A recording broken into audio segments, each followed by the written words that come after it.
Hey, I'm Matt Sickels. Get disarranged. Welcome to the Disarrangement, hosted by the two coolest cats around, Austin Blakely and Nick Branscombe. Prepare to get disarranged. Come on, come all, for what rises and undulates in your ears is not for the faint of heart. Behold, it is the Disarrangement with your host Austin Blakely and co-host Nick Branscombe. How's it hanging, Nick? Greetings, friends of Earth and beyond. What is going on? That always catches me off guard.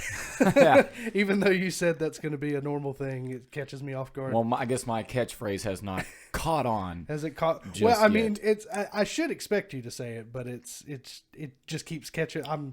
Every time you say it, It's okay. I It doesn't feel like you're going to say something else. It doesn't compare to whatever it is that you say at the beginning. Well, I still haven't really figured it out. I stole mine from a ringmaster, so okay. like a carny thing. That's what I stole it from.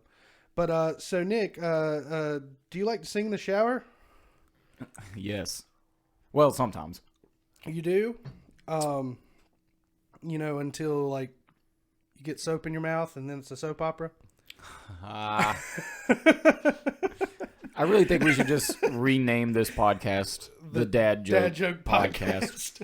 I'm going to give a quick shout out. Usually we don't start the shout outs this early in the show, but there's a friend of mine on Facebook. You might know him. His name is Patrick Ferguson, but he plays in a band called Vel Indica. Whoa. And shout out Patrick. Shout out Patrick Ferguson. But he got this book from his wife for Christmas. It's 160 dad jokes, basically. And so every day he goes on Facebook and reads one of them. That's a great. So way he's to kind of live already your life. taken. Yeah, so he's kind of already taken what I was just talking about, the idea. But, he's the host of the. so Dad maybe Joke we should have him podcast. on the podcast sometime. Yeah, maybe. Well, he'll kill us with dad jokes. Yeah. He's got a whole book of them. Yeah. But we do have a guest this evening with us, which is Mr. Matt Sickels. Well, hello. It's my first time meeting you. We didn't even shake hands. Let's shake hands real That's quick. no problem. I am Austin. Matt, nice to meet you. And Mr. Matt, you don't know me, but I know you. Not really in particularly. I actually met, I think your brother-in-law by accident. Okay, gotcha. When I was- okay, this is all making sense now. Yeah, I was. As soon as you said that. So I teach up the road over at King Music Center, and I was sitting in there, and I got to talking to this fella. I think his son takes drum lessons. Yeah. From Lucas, and I was talking to him, and he kept asking me. He's like, "Do you play out anywhere?" Blah blah blah. And then he finally said so. He mentioned you, and then I was like, "Oh, okay." So that's I think he was trying to figure out if I knew you, and I was Okay, like, "Well, I gotcha. know who he is. I don't know if he knows who I am," but that was just an interesting discovery this close to our podcast time, because that's of course I had to plug the podcast at that point, because I was like, well, he's going to be on this week. Yeah. So that's my little nephew Parker goes in there for drum lessons. Yeah. Okay, awesome. Well, he's got a very good teacher, I can tell you that. Yeah, well, he's progressed a lot. I mean, Yeah. each time I see him like once every couple of months. We'll go up there and hang out, and every time he wants to show Uncle Matt what he's learned on the Awesome. drums, and he's And killing it. y'all can be jamming at this Oh point. yeah, man, in no time, man. He'll be on the gig now. So Yeah, you'll have an any call, anytime drummer at any point in time. But obviously, you and Nick are pretty close, and all I know you as is a guitar guru. Like you were straight up one of the best guitar players I've ever had the pleasure of sitting in a room with. Oh, I don't know about that. You might be one of the nicest gentlemen I've ever met. Though. Well, thank you. I get that sometimes too, but don't take that as a downside. You are a phenomenal guitar player. So, Modesty seems to run rampant in the guitar community around here. You know, like there's so at many least great in our community, Yeah. there's so all many these great other players, and people- you tell them they're great, and they're just like, ew, like was no, it? I'm not. the Like, whole Jakey Lee. Well, I've always been told by my dad, who's also a musician, but to take a compliment. You know, so Yeah. I really try to be more graceful with it, but yeah, at the same time, you're kind of. It makes you blush, and then you're like, Yeah. like I know I put a lot of work in it, so Yeah. I would expect it to be good, but it that's is the nice thing. to be to have any sort of reverence. Oh so, yeah, dude. Like, well, and that's what, and me and Lucas Fowler both did this when Nick was doing his holiday thing, and then we saw your bit in it. It was well, I was sitting here, and we had Lucas on the cast a couple weeks ago, and when I heard him talk about it too, it was just like we both felt the same. We were just like, "Whoa!" See, the funny I can't believe like we got to play our little bits, and then we saw that, and it's like that should have been the whole. The funny video. thing about that was like, okay, so it was funny you said a bit ago that me and Matt are pretty close, and actually in a literal sense we are, because Yeah, we literally. teach in the same place, and our rooms are right beside each other. But so when I got Matt to get on to the Mary Shredmas thing, I was like, see, I kind of already expected Matt's to be like just Way great like that. So and then good. like Lucas, and then you were like, well, geez, okay, like exactly. It was like, what's the point? And I'm glad Nick oriented it the way he did, because like if it would have went the other way around, like if yours would have been like right out the gate, like your bit was right out the gate, and then like I would have had to follow that. There's no point. Just leave me off the video. Oh, man. There's no point. For anybody Well, that's listening, we're referencing a video that's on my YouTube channel. It's called Mary Shredmas Part 2. It's a Yeah. Christmas medley of songs played on guitar, Christmas songs played on guitar. So You need go to check keep that going, man. out if you would like to. Yeah, it's funny to hear your perspective on it. I mean, obviously, I appreciate that, but I actually take it the complete opposite way. Like, so when he Really? asked me to be a part of it, I was like, yeah, man, I'm honored. Like, I know Nick hangs with shredders, so yeah, sick. Totally. And I knew it would be awesome, in which it was, but I took it the other way. Like when I heard everybody play, I was more impressed by Really? you guys as well. Awesome. Well, you got to think too. It'd be real boring if we all sounded the same. You Yeah, know. exactly. So if you were watching that Mary Shredmas and everybody was just doing the same thing, like sometimes it is like that. You go watch these shred collabs and everybody's doing the legato, everybody's doing the sweet, and it's just like, okay, cool. I just got a barrage in my face of all the same stuff, The same which stuff. is still amazing. But no, I was more like, man, everybody had characteristic and personality and their own thing, and I just thought that was awesome. Good job recruiting, Nick. Yeah, Good job, yeah, man. Good mix. And like you said, we're of no short of musicians around no. in the area, Triad and beyond. So I think North Carolina gets discounted for its music. Like, I obviously we have a wide bluegrass range just because of where we're placed in the world, but just musicianship in general, we have some of the greatest musicians around here, and so many go undiscovered. yeah, It's just insane. yeah. So there's no reason. We have no reason to be arrogant by any means. Yeah. We should always just be humble and grateful. But yeah, there's too many good ones. around yeah, here. no, I love this area, man. And like you said, I've not been. There's never a day where I'm like, man, I need to go see. I wish I could just see great music. Like Yeah. everywhere you go, There's you're great music. seeing great It's music. all So over. it's awesome. Well, how about, so let's maybe start kind of from your upbringing, because you're not from here. You're from Ohio. How could you tell just by my voice? Well, I've known you for a little bit now. Yeah, just because he told me. That's So yeah, I guess tell us about that and how you got into music. Obviously, your dad's a musician, but I know you started when you were really young. So I only know the kind of basic scope. I don't know the whole kind of story there. So Gotcha. You wanted like a nutshell version of it, though, right? Like you not- can tell it however you wanna want do. to tell it. I think it'd be Yeah. funnier to hear Nick tell it. Tell me how you think it went. You were like 6. I've seen that happen before. Were you like 6 when you started or something like that? Or was I it a actually little started older? like actually being able to play any sort of riff or something that sounded like a song at like 10 or 11. Okay, gotcha. Yeah. Okay. But I always played with toy guitars. So you'll see like So it was pictures in on your my hands. It Yeah, was- yeah. See pictures like when I was a kid, like I had a little Dukes of Hazzard guitar, that like plastic toy guitar that I played with. And I was just, my dad's band would come over every Wednesday night. Those guys would pull up in the driveway. It didn't matter what I was doing. I could be out there playing football with my friends. And as soon as I saw them hit the driveway, I bolt inside, get my little toy amp that does not play, my toy amp, toy guitar that doesn't work.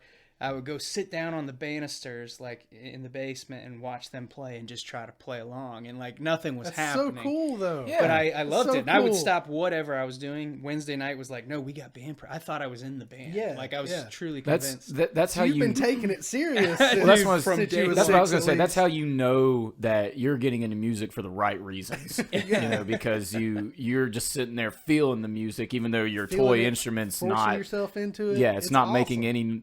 doing anything, but Yeah. you still feel a part of the music, and that's that's ultimately how everybody I think should get into it. You know, and when they start out. Yeah, But- that is, and when you say Dukes of Hazzard guitar, do you still have that guitar? Just out of I curiosity. actually have one that's just like it. I don't Just have like the it, okay. I don't have the one that I had, but it is one just like it. It's actually, you know, I think it has like a rebel flag on it or something. So I don't sport it. I think it's But in a still. closet somewhere now. But because I wonder what but that when I was a thing's kid, worth. yeah, when I was a kid, I didn't know what all that was. So I was Yeah, just jamming it out. I didn't even watch Dukes Hazzard. I just had you the just toy. had a Right, Dukes of Hazzard guitar. So at some point in my 20s or maybe even early 30s, like a Christmas gift, my dad had found one at like a garage sale or that's something, so cool, and he was though. like, "Matt, you got to have this." It's somewhere. Yeah. Well, I mean, it's probably at this point, it's a symbol of where you started, not necessarily. You know, if it's got a like a Dixie flag on it, it's not necessarily all in. Well, it's all a in sticker where, too, so I mean, Yeah. I could rip it off there if know. you wanted to. Yeah, and that's the cool thing that I wish I had my my first guitar. Mine made the rounds. So like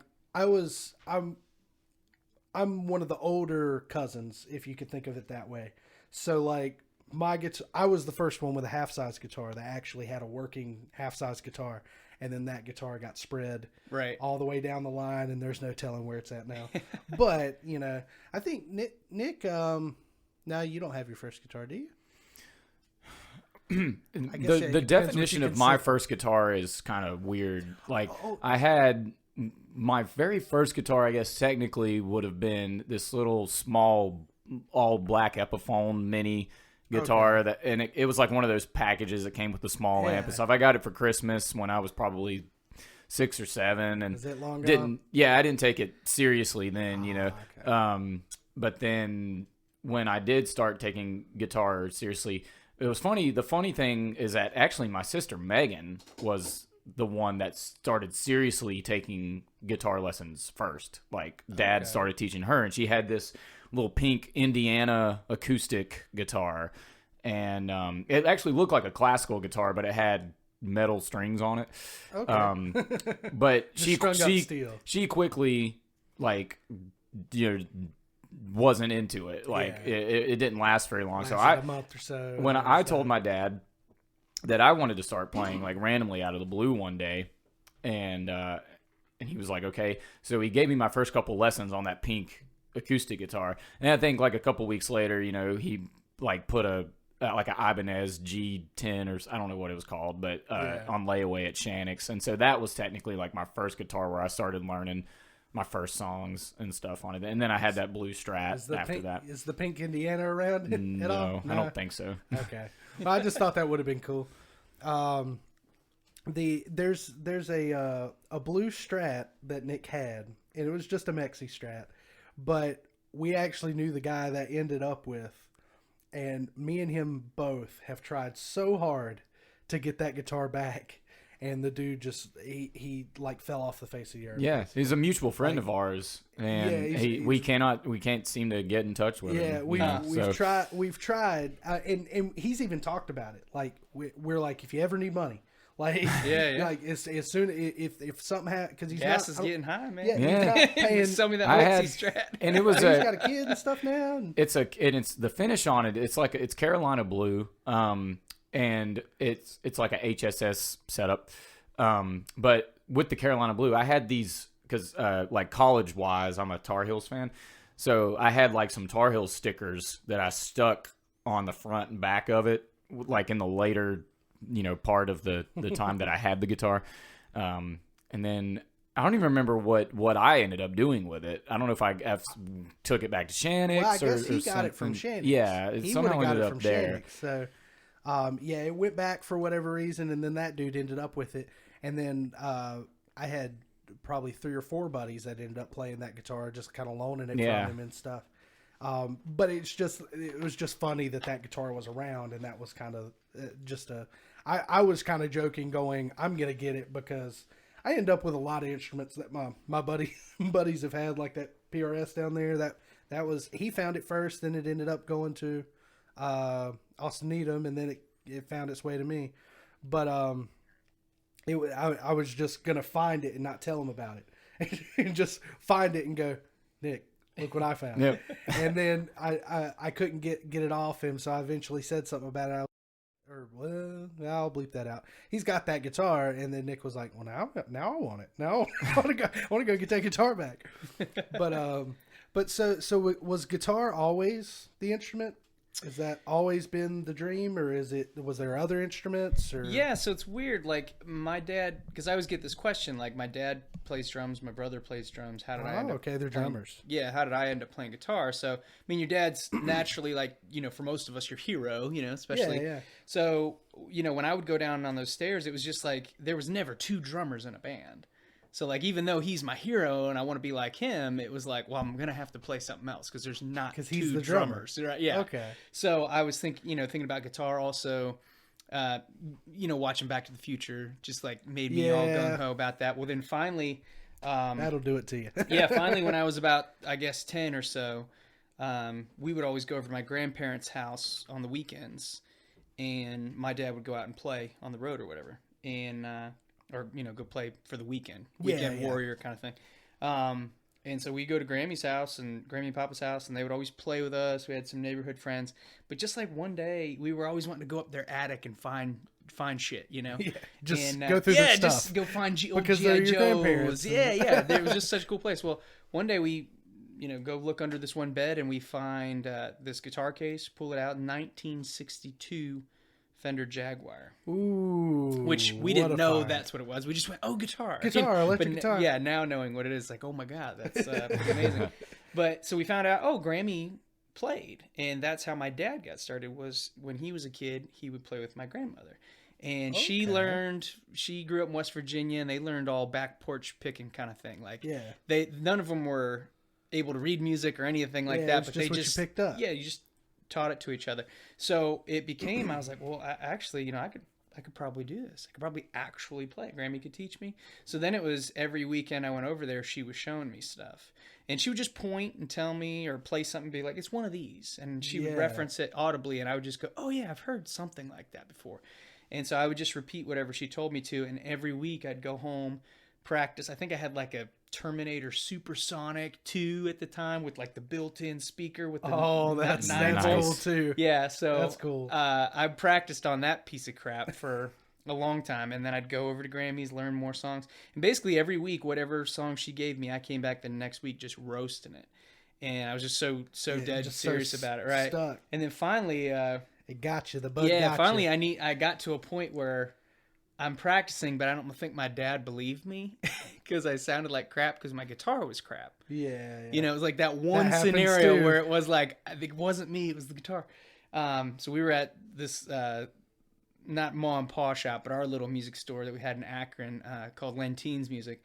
And I was in there and I was like, Dad, I want this guitar so bad. And he was like, Matt, if you practice, and you really put in some time, I'll get you that guitar. I was like, dude, I practice all the time, man. You don't understand. And so finally the salesman's like, well, let him play it, Let's see what he's got. Right. So he lets me play it. And then my dad was like, kind of like, how much is it?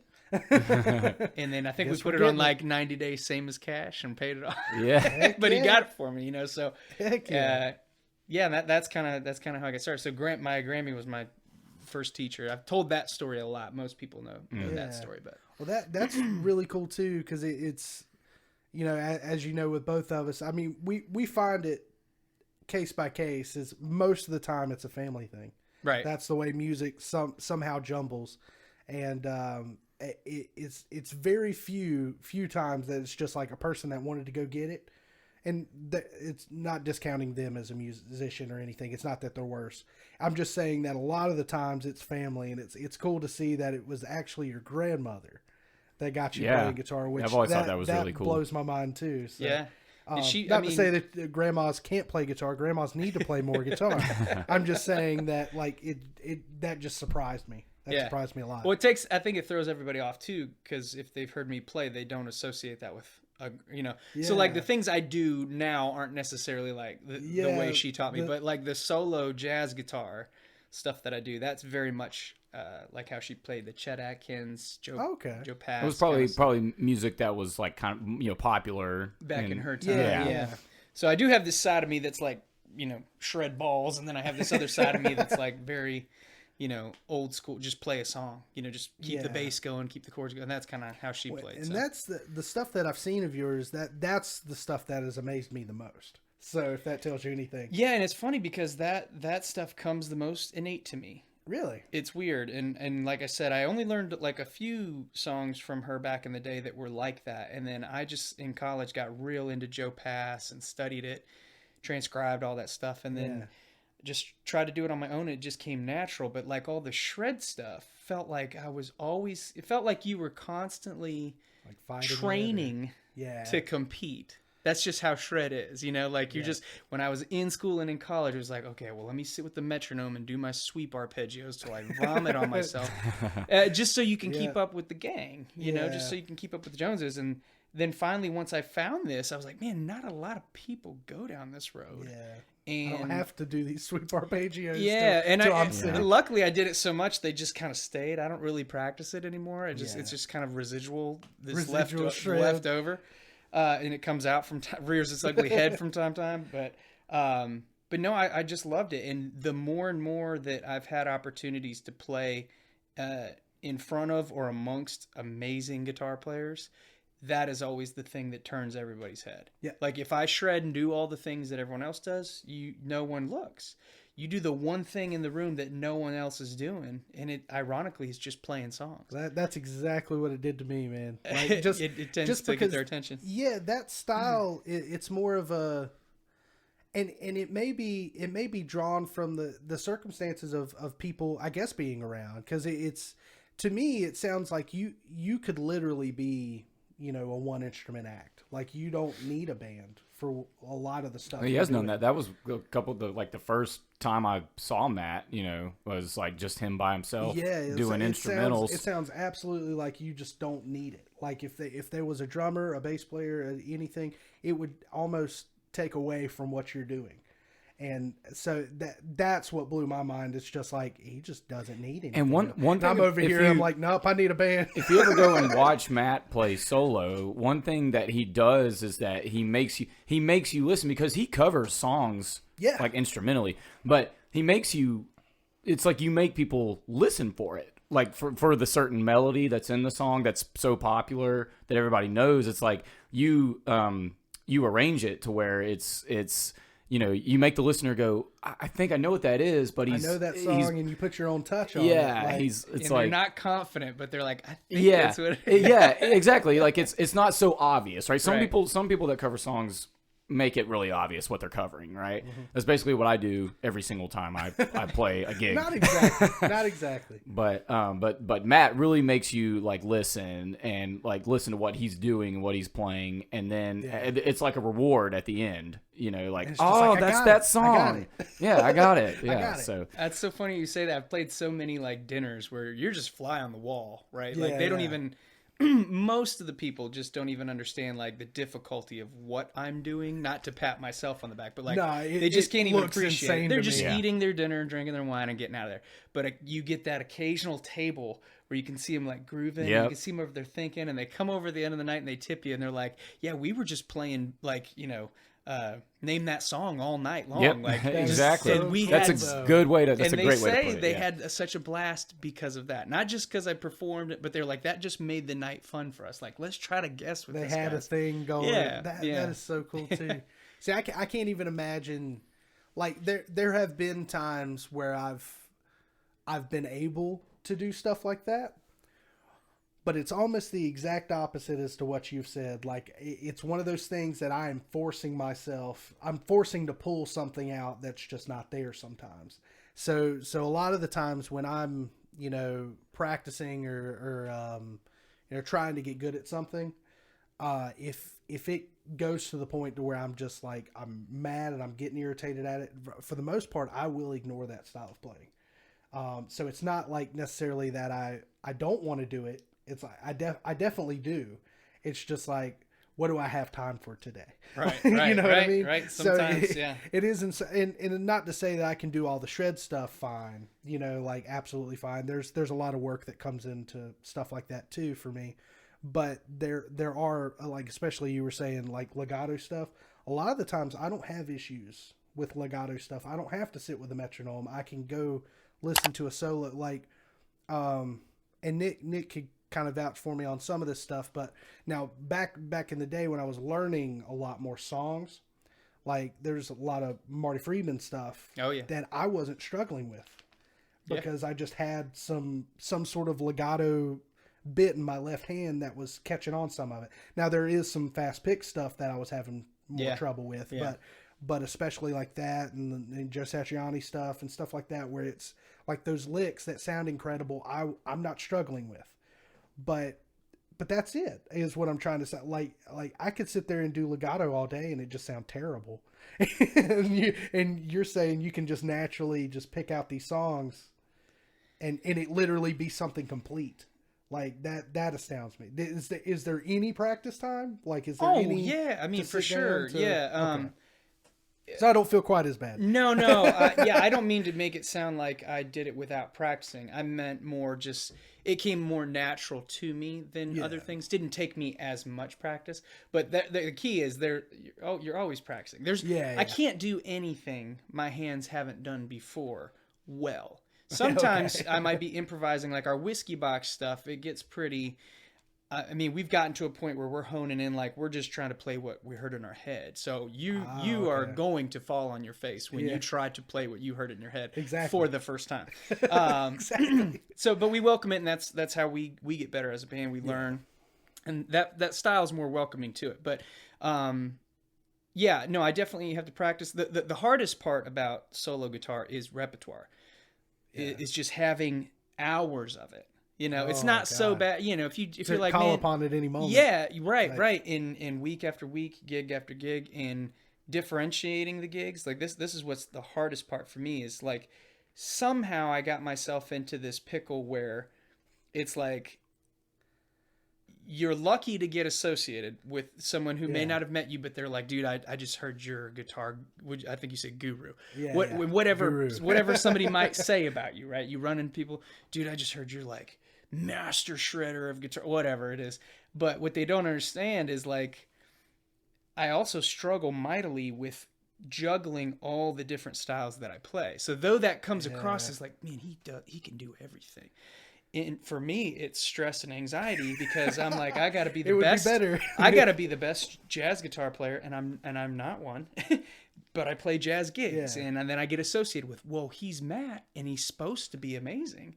But then they go see me in like my weakest form. It's like, but what they're calling amazing was like the solo stuff or the shred stuff. But it's like, no, here we're playing bebop. Like, that is not my thing. Like, I've studied it and I work on it, but it's not my forte. Okay. So somehow I've got myself pigeoned in this hole where it's like, no matter what I'm doing, I have to be great, even though I might have a forte. Like you said, like I can do this all day, but this I'm like working on. So I enjoy all the styles. I enjoy a challenge, but I don't enjoy keep trying to hit the bar everyone sets for me, because they're setting it from a different thing that I do.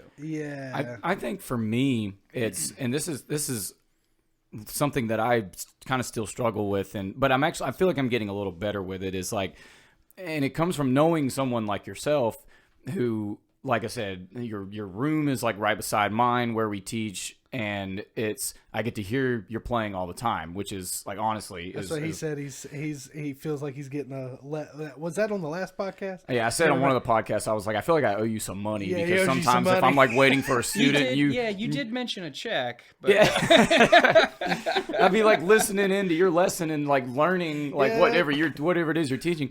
But like, so sometimes I feel like when I'm sitting in my room, like, practicing or something, and you're in like the other room or waiting for a student or whatever, I almost feel like I have to be perfect, because I almost feel like Oh man, I hope Matt doesn't being judge judged. this sloppiness that I'm going on judged. right now. But like the thing about it is I don't think, music in itself is not supposed to be perfect, right? I've learned that practice makes perfect really isn't a great saying. I don't think it should be more practice makes progress, or practice, stuff like that. But like I would always, in just the last several years, I would always sit there and just practice one lick or something like over and over and over again to try to get it like play it 3 times in a row, like perfectly, and I don't know how healthy that is really. But I've gotten a little better about it. Like I'll practice it. I'll have it down like 2 or 3 times. Pretty good. And I'm like, burn okay, yourself out on all right. I don't, it doesn't have to be perfect, right? It can be, so I think I'm getting a little better, but that's kind of how where my struggles come from is stuff like that, trying to compare myself to other players. I don't really worry so much about what a regular, like a non-musical audience or something might think someone that's just there to listen. Yeah, because a lot of people like that will probably appreciate it anyway. Like there's plenty of musicians out there. A lot of times they don't even know. Yeah, there's plenty of musicians. There's There's plenty of people out there that probably look at like Taylor Swift and be like, well, she plays guitar, she's really good, but she really only knows like 4 chords. She just uses it as a tool to write her songs.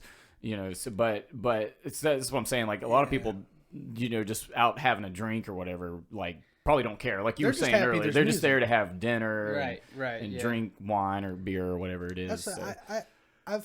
I've had this thing where like students will ask me, it's like, well, how far along is that guy? Like the person before him or whatever. Right. How long have they been wanna taking or compare blah, blah, blah. themselves. Yeah. And I have to explain to them, it's like, that's not just don't go there. Mm-hmm. Like for anyone that's listening to this, that is learning an instrument, you're going to go at your pace. You're never going to go at someone else's pace. And eventually, if you make it a job, then you may have to go to somebody else's pace. But don't do that until you have to. Like that, I've had students that literally come in and we're playing something and we get it to 60 beats per minute, and then the next lesson we only get it to 68, and they're irritated because they didn't get it that. And I'm just like, look, that's progress. That's something. As long as you're getting better, that means you're putting in something to it. Oh yeah. So and that's another thing too. Anybody else is your teacher knows when you didn't practice. So, yes, it's you don't have very to, obvious. You don't have to tell us. Yeah. I like when they come in, they're like, I'm just gonna be honest, I didn't practice. I'm like, I'm just gonna be honest. All you got to do is play for 5 seconds, and I'll tell you if you practice. we'll tell you. We'll let you know. Well, but you're just gonna go at your own pace, and I've always been an advocate of like measuring your growth. So like I do like the idea of somebody sitting down with the metronome and like working something out. Me personally, I don't like the idea of someone sitting down with a piece of music with the metronome for 30 minutes and pissing themselves off like the whole entire time.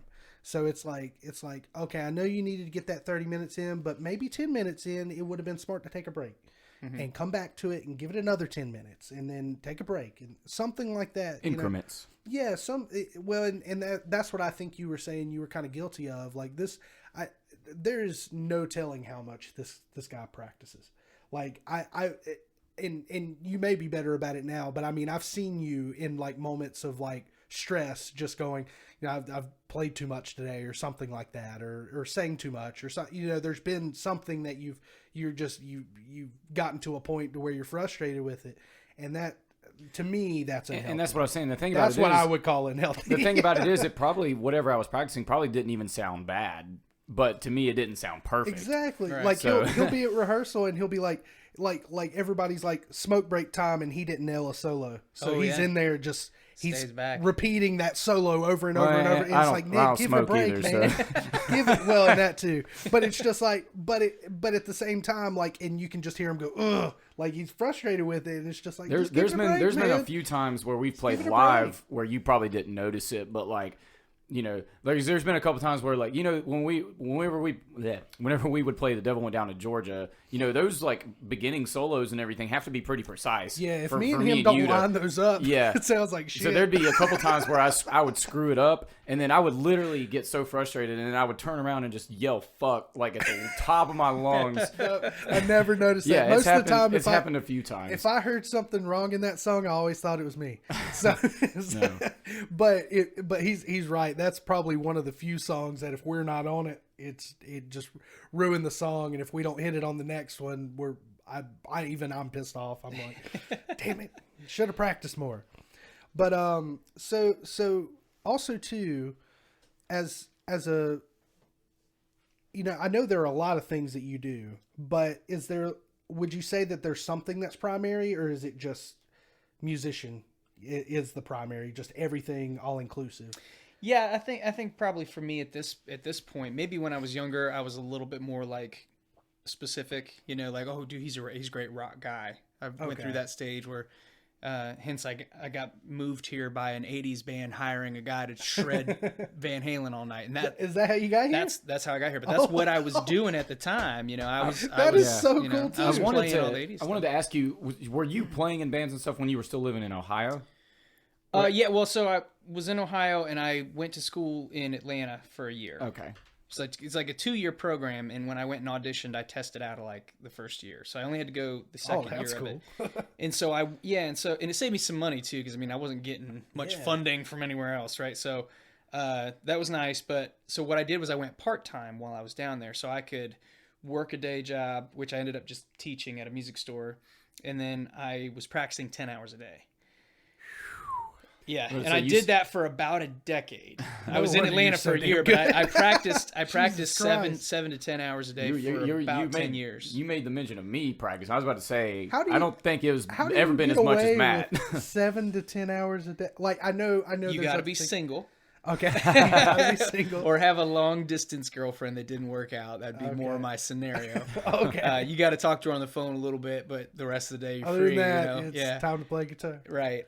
Yeah, man. So I didn't have, I moved away from home, so I didn't have much other than my responsibilities to just keep money coming in to pay my lights and my rent. Yeah. And so I did that for a long time, and did it for several years into my marriage with my wife Miranda, but it has slowly just fizzled out just by necessity. It just has to. I just cannot do all the things you need to do as a middle-aged man, 36-year-old man. I get that. So it's just gotten to the point where I just had to make the most of very little time. But in all honesty, because I've seen both sides of the spectrum, I've seen when I've had time to, also when I was on the road with bands, like you're traveling several hours. So if I'm not driving, I'd be in the back of that truck. Now that makes sense. Just going away. Yeah. You so you don't have anything else to do. Yeah. In those days, man, my chops were fire. Like if I can say it one time, that was the time my chops were fire. Now it's just whatever left over. But I try now That's how I feel. Yeah, I try now to practice a few hours a day. I'm still playing all day. We're still teaching all day and then playing gigs. Like you're still involved with your instrument all day, but like actually intentional focus on like, hey, I'm not good at this thing. Let me work on it. So now it's like I don't have to do all the oil, change the oil maintenance on my guitar. Okay, let me do sweeps for 30 minutes. Like I had this whole 10-hour regimen I went through every day. That's what I was about to ask you. Was there like, so this wasn't like material given to you. You're basically setting a game plan for yourself. I had a schedule for Monday. It was like a workout plan. I had Monday. It was a workout plan. Tuesday. Certain days would have repertoire involved. Certain days was like just shred stuff and 3-note per string scales and certain modes on certain days. Yeah, I had it all mapped out. And to be honest with you, about 5 hours in, right? This is with breaks too, take a pee or, go outside for a bit. Get lunch. Whatever, yeah. Go grab some food, then come back. So over the span of a 10-hour period. But about 5 hours in, you're really losing focus. I mean, that's about as hard as someone can go. So that last 5 hours to me always felt like I was just, like you said, I'm just doing it to get the minutes in. Mm-hmm. So I felt like I would, I'd put on movies and just run exercises to like help me pass the time because the last 5 hours was so brutal. But I had read that Charlie Parker did that, and he's the best jazz, trumpeter that like played while he was watching something. Or sorry, saxophonist. Yeah. Okay. No. Sorry, I'm saying he practiced 16 hours a day. Oh, he practiced. So oh I went, my okay, well, God. I'm going to try 10. Yeah. So, but it got to the point where I realized, okay, after about 5, it is a little useless and monotonous, and I'm overplaying. I'm actually like getting some hurting myself. issues with my elbow and stuff. So nowadays, I'm like, okay, if I can at least get like 30 minutes in a day of whatever thing the new thing is that I'm working on, I can at least progress. If I can do more than that, great. But I at least allow myself 30 minutes a day. And if you're a teacher, that's easy to come by. Oh yeah. Right? And you make someone them that pay. didn't show You make up. them pay up front. So you're paid either way. And if they don't show up, I get to practice. And sometimes you get those days where it's like 2 or 3 of them canceled, didn't show up. Yeah. I didn't lose a any couple money. hours of practice. I'm still paid. And, you know, you might want to make up those lessons if they communicate with you. If there's just no call, no show, it's just, well, then you paid me. It is what it is. But now I sit there and practice, and I'll try to get 30 minutes, you know, really intentional practice in. So my practice is very, very slim now. Like Saturdays and Sundays, I got a little more time. I'll practice for a few hours, watch a movie, and run some exercises and stuff. But it's mainly just like whatever new thing I'm working on. So when I practice, it sounds terrible. Like my wife will be like, you know, man, you're going to go practice. Okay. And then she hear me practice for a few hours and she'll be like, you played that same phrase for 3 hours and it sounded fine the first time you did it. Why in the world did you put exactly? So I've heard that before.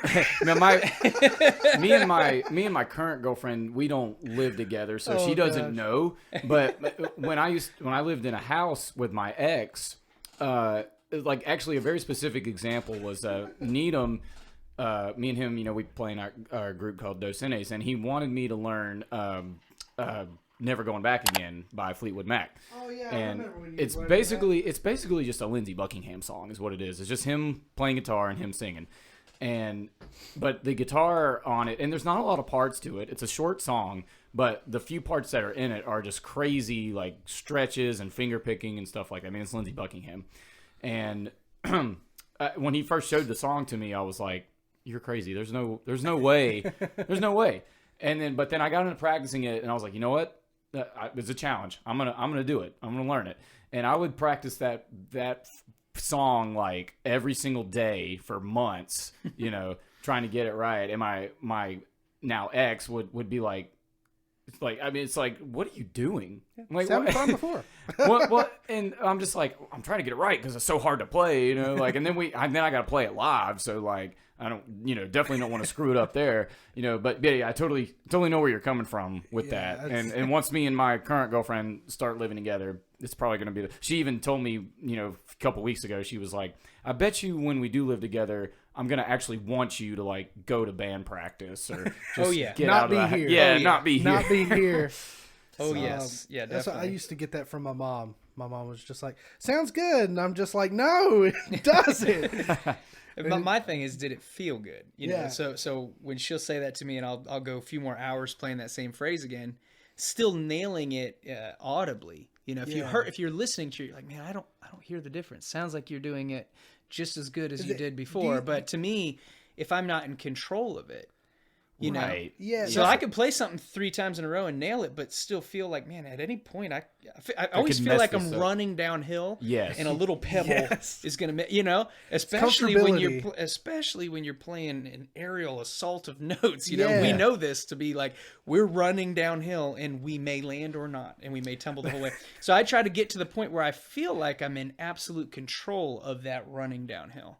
And so it takes me a lot longer to reach that point than it does for me to nail it. If we're tracking, I mean, give me 5 minutes to warm up and then I'm going to nail whatever I'm playing. But I won't feel like I was in control of it, but we got a good take. Exactly. It was a little out of control, but we got a good one. You know, especially like I said, if you're going to play it live, like you want to make sure you're at least in control. You got to be able to, you got to be able to call upon it. I also practice very slow in like intentional. Yeah. I feel like it's easy to play fast. Do you guys feel that way too? Oh, being shredders? Absolutely. So it's very hard to play slow.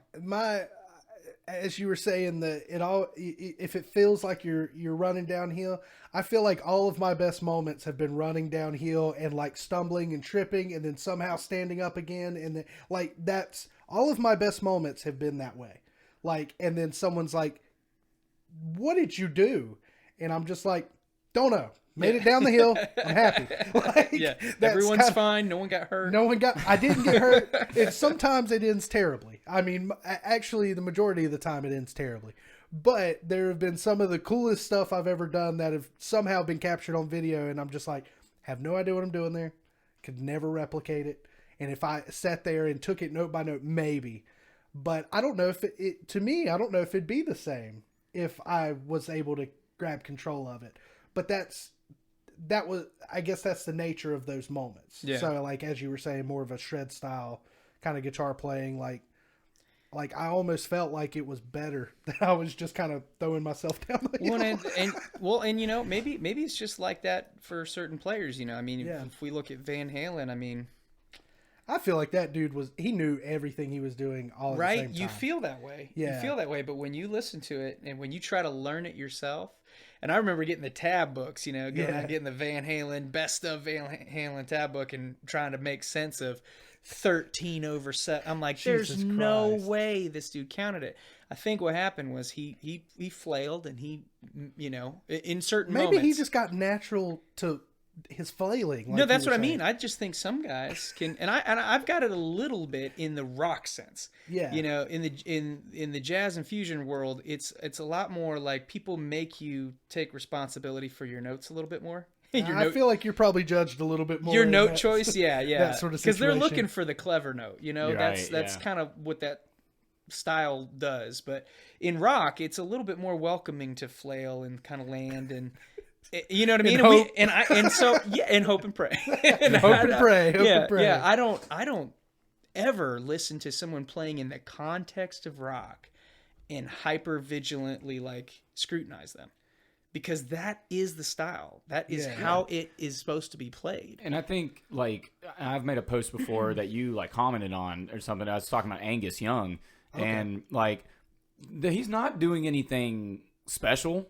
He's not, you know, being real, like you were saying, like, trying to find the special note or something like that. He's just playing the pentatonic blues stuff, you know. But if you sit down and try to Does it in a way. if you sit down and try to learn his solos, it's a lot harder than it seems, you know, Yeah. because it's just the way he played. Yeah. But The he's phrasing and the he's playing the bending. pentatonic scale like we all play, you know, all reliable, right? Old faithful. Old faithful. Old faithful. But it's like, you can't explain it either. It's just It's probably just years of blues gigs, man. Like, Well, and it's very vocal too. You know, Yeah. like everybody gets that pentatonic down, and then they all complain, "Well, man, how do I break out of the box?" Well, don't play a box. Don't put yourself in the box. Go play like Angus. He's like moving boxes. He's like BB here, and then BB King here, and then BB King, and it's like, you know, whereas BB just played that one spot. He's the best to ever do it. Yeah. but it was that but one. it was spot. only that one spot. Yeah. So yeah, it's interesting. Prepare to get disarranged. That's funny how dogs are though. Like, I love them, man. you know, I mean, they're smarter like than they seem, because you would think that Matt coming here, she would just love on Matt like she does on me or whatever. But she seriously has never seen Matt before. So, she's fine with him now. But he's two things. He's got a beard and he's got a hat. And we found those two things typically get a bark out of her.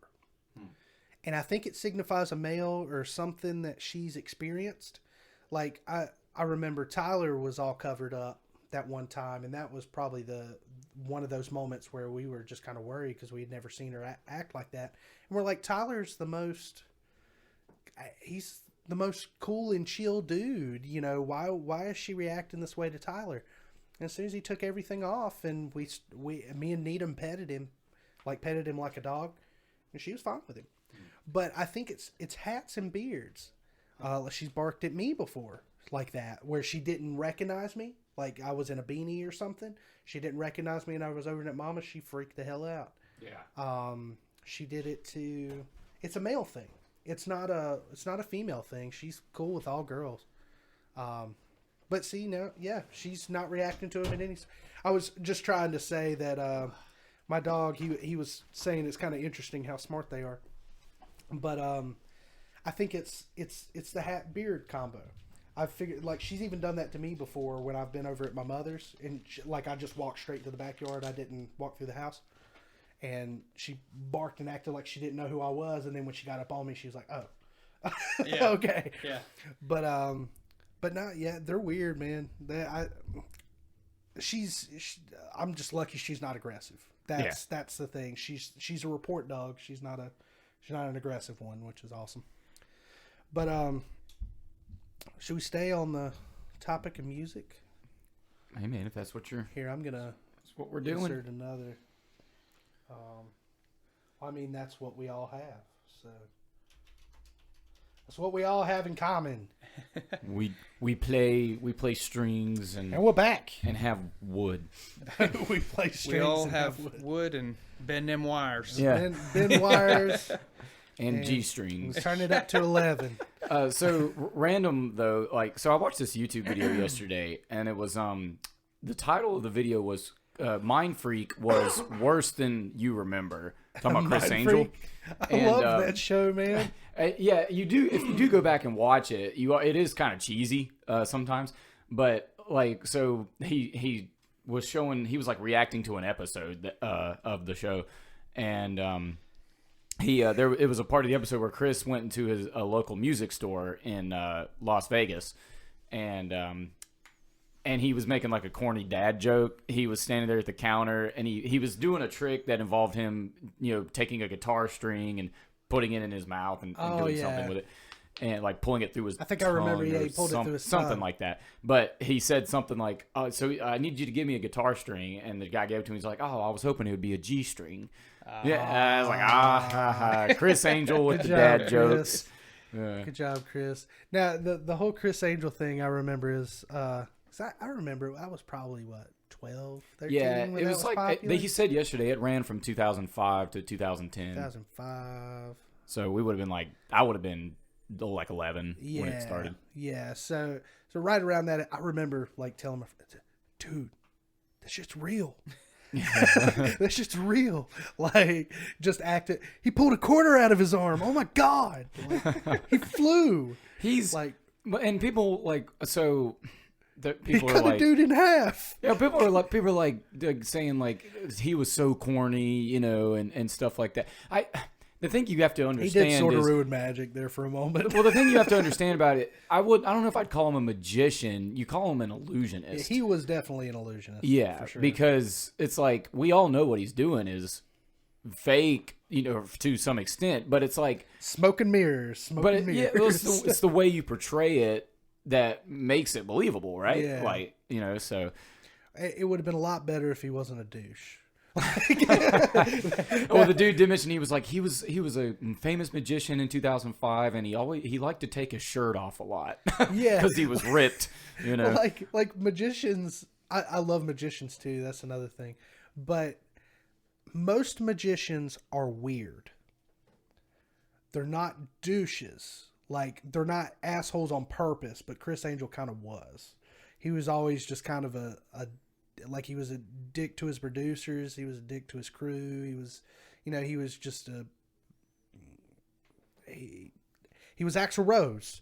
He was being a rock star. Are you just describing singers? Yeah, he was being a rock Frontman. star. He was being a rock star. Yeah, That's exactly what he was doing. He was probably like maybe the first magician to be a rock star, quote unquote. Well, like before him, like He liked fast cars, fast women. Yeah, yeah. Like right before him, it would have been like David Blaine. Yeah. And that dude's one of the weirdest on the earth. Like that. I remember I follow this guy on YouTube named Chris Ramsey. If you've ever heard him, he's Canadian. Yeah. He's been on a couple shows. He's had his own show. I think it was on TBS. I can't remember what it was called. It was a magician show. They just did kind of quick street magic, or they did quick clips of cool illusions. But Canadian guy, and he's pretty normal. He's just kind of nerdy. Like a lot of his tattoos have something to do with tricks that he's come up with, or stuff like he's kind of nerdy in that way, where he collects, he does puzzles, he does a lot of stuff like that. Here lately, it's been the escape rooms. He's had bunches of money to spend on escape rooms. But anyways, so he was talking about the first time he met David Blaine, and he was in America. I can't remember where he was, but he was in America, and his manager had called him and told him that David Blaine's in town and he's reviewing stuff for his show. He wants to meet you and other dude, whoever was with Chris. He's like, okay. He's like, just, come down here and they'll elevator you up to his room, and that's where they're watching footage. He's like, okay. So they go there. He gets in the elevator. They go up. They meet one of David Blaine's guys at the door. They're expecting him. They let Chris and the other guy in, and David Blaine walks up to him really, really quick, like asks him to sit on the couch, introduces himself, blah, blah, blah. Then goes to watching more footage. That continues on for like 2.5 hours, and Chris and this dude are just sitting on a couch. There's no talking, nothing going on except for David standing behind a guy who's cutting and piecing video and shit together, and he's just going, add that and put a little music here, and just like stuff like that. That goes on for 2.5 hours. Then he promptly comes back to him and asks them if they want to get a drink. And of course they say yeah. So they get on the elevator and they go down, and there's no conversation on the elevator. It's just completely awkward, and David's just staring at the door. And then they walk outside, and David then turns around and tells them the name of the bar, and then takes off running. And he just takes off running. So Chris and this other dude walk to the bar, and David's now at the bar, and he's got a drink, and then he puts 2 drinks in their hands, goes and gets in a car and leaves. And that was the whole interaction. They barely got to say anything to him, but they spent like 3 or 4 hours with the man. No conversation with him. And it's just because he's weird. He's weird. He doesn't know how to be or whatever. But the fact that he took off running, it's just that sort of thing. God, have you seen the one? The one. Funny. This one was, I think, more recent. Dave, I think it was David Blaine was showing a magic trick to Harrison Ford. And he was in Harrison Ford's house or something, showing him a magic trick, and he showed it to him or something like that. And at the end of the trick, all Harrison Ford said was, "Get the fuck out of my house." Something like that. Was it a bad trick, or was it? I don't remember. I think it was fucked up, wasn't it? Yeah, he was like couldn't believe what he saw. He said, like, this is witchcraft. Get out of my house. Yeah. They were talking about it on Chris and Chris, and they showed like, or they were playing a recording of it, on the radio on their show. And David Blaine's like he finds ways to do things for real. Like, he's one of those guys that like is interested in like making a goldfish come out of his nose and shit like that. Like, he's got a spot. He had like a doctor tell him an in particular spot on his hand where he can stab through. Like, so he can put nails and stuff through it. Like, and literally go through his own hand, but he's not going to hit anything severe or ruin a muscle or anything like that. And he's just got a scar there, but like, you wouldn't notice it until he does the trick. If you're looking at his hand, inspecting his hand, you would see the scar. Mm-hmm. But he's done the trick, and you didn't get to inspect his hand. Like, you just don't know. He knows. It's so weird. It's like the total opposite from the guys from Jackass. It's like his is like all planned out. Yeah. Planned out stupid shit that nobody has any business doing, but he wants to do it for real. And that's why I appreciate the guys from Jackass. Yeah, because they didn't give a fuck. Like, I need to see the new one. I need to. Oh my god! Have you seen it? It's so good, dude. I laughed. Speaking of my brother-in-law that you met the other day, we went out and saw Jackass Forever, and I've always loved the Jackass stuff. I mean, I was even back in on the CKY stuff. Yeah, CKY was badass too. My brother used to watch that religiously, and we all just would do that, and then we would go to the We would go to the Food Line or the Giant Eagle, and we would get in those carts and like run. There's like literally the warning at the beginning, like, this is done. Don't try this at home. Right. Don't try this at home. I took that as you should do this when you're done with the I'm video. I'm gonna go do it then. Yes, we should try this. But it's so good, man. And there's a scene. I don't want to spoil anything, but there's a scene. I think it's like the second or third trick, if you want to call it, or stunt where they're doing this trivia. And basically, there's like this flip flop that's on this triggered thing that comes up and is going to slap them in the nuts. Oh. And me and my brother-in-law, I was laughing so hard. We were just crying. And I think it got to the point where Ben was laughing because it was funny, but then he couldn't stop laughing because I was so ridiculously laughing still at the first one. Stuck. Oh my God, it was so good. It's so good. I need to go watch it. I think it's on Amazon or one of those. I think it is if you Paramount. Netflix, something like Paramount? that. Yeah. And there's like a passing of the torch too. I mean, obviously those guys, Steve-O and them, they're getting to the point where They can't do that they no can't more. hang anymore. So there's these new characters on there. Oh, okay. One of my favorites, his name's Poopies. Nice. He's So good. they're trying to like.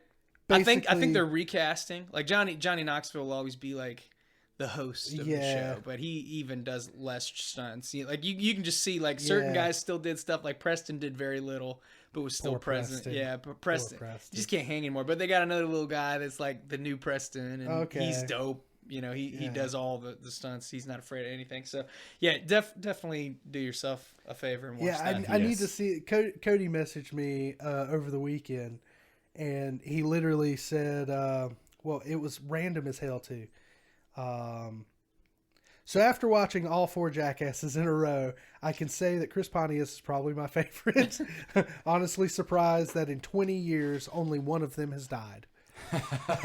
And that wasn't even on. Yeah, like, that the wasn't show. even on the show. It wasn't even on the show.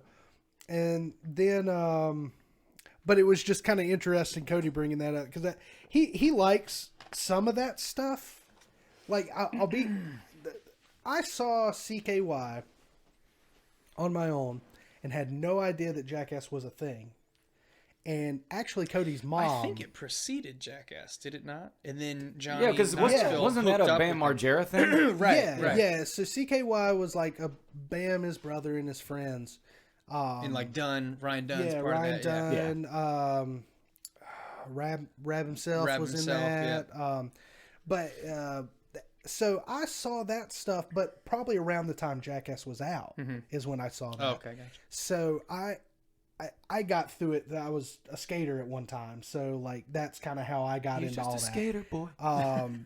Well, it just kind of got passed to me, you Yeah, know, from buddies or whatever, and I was like, God, this is some of the most ridiculous shit I've ever seen.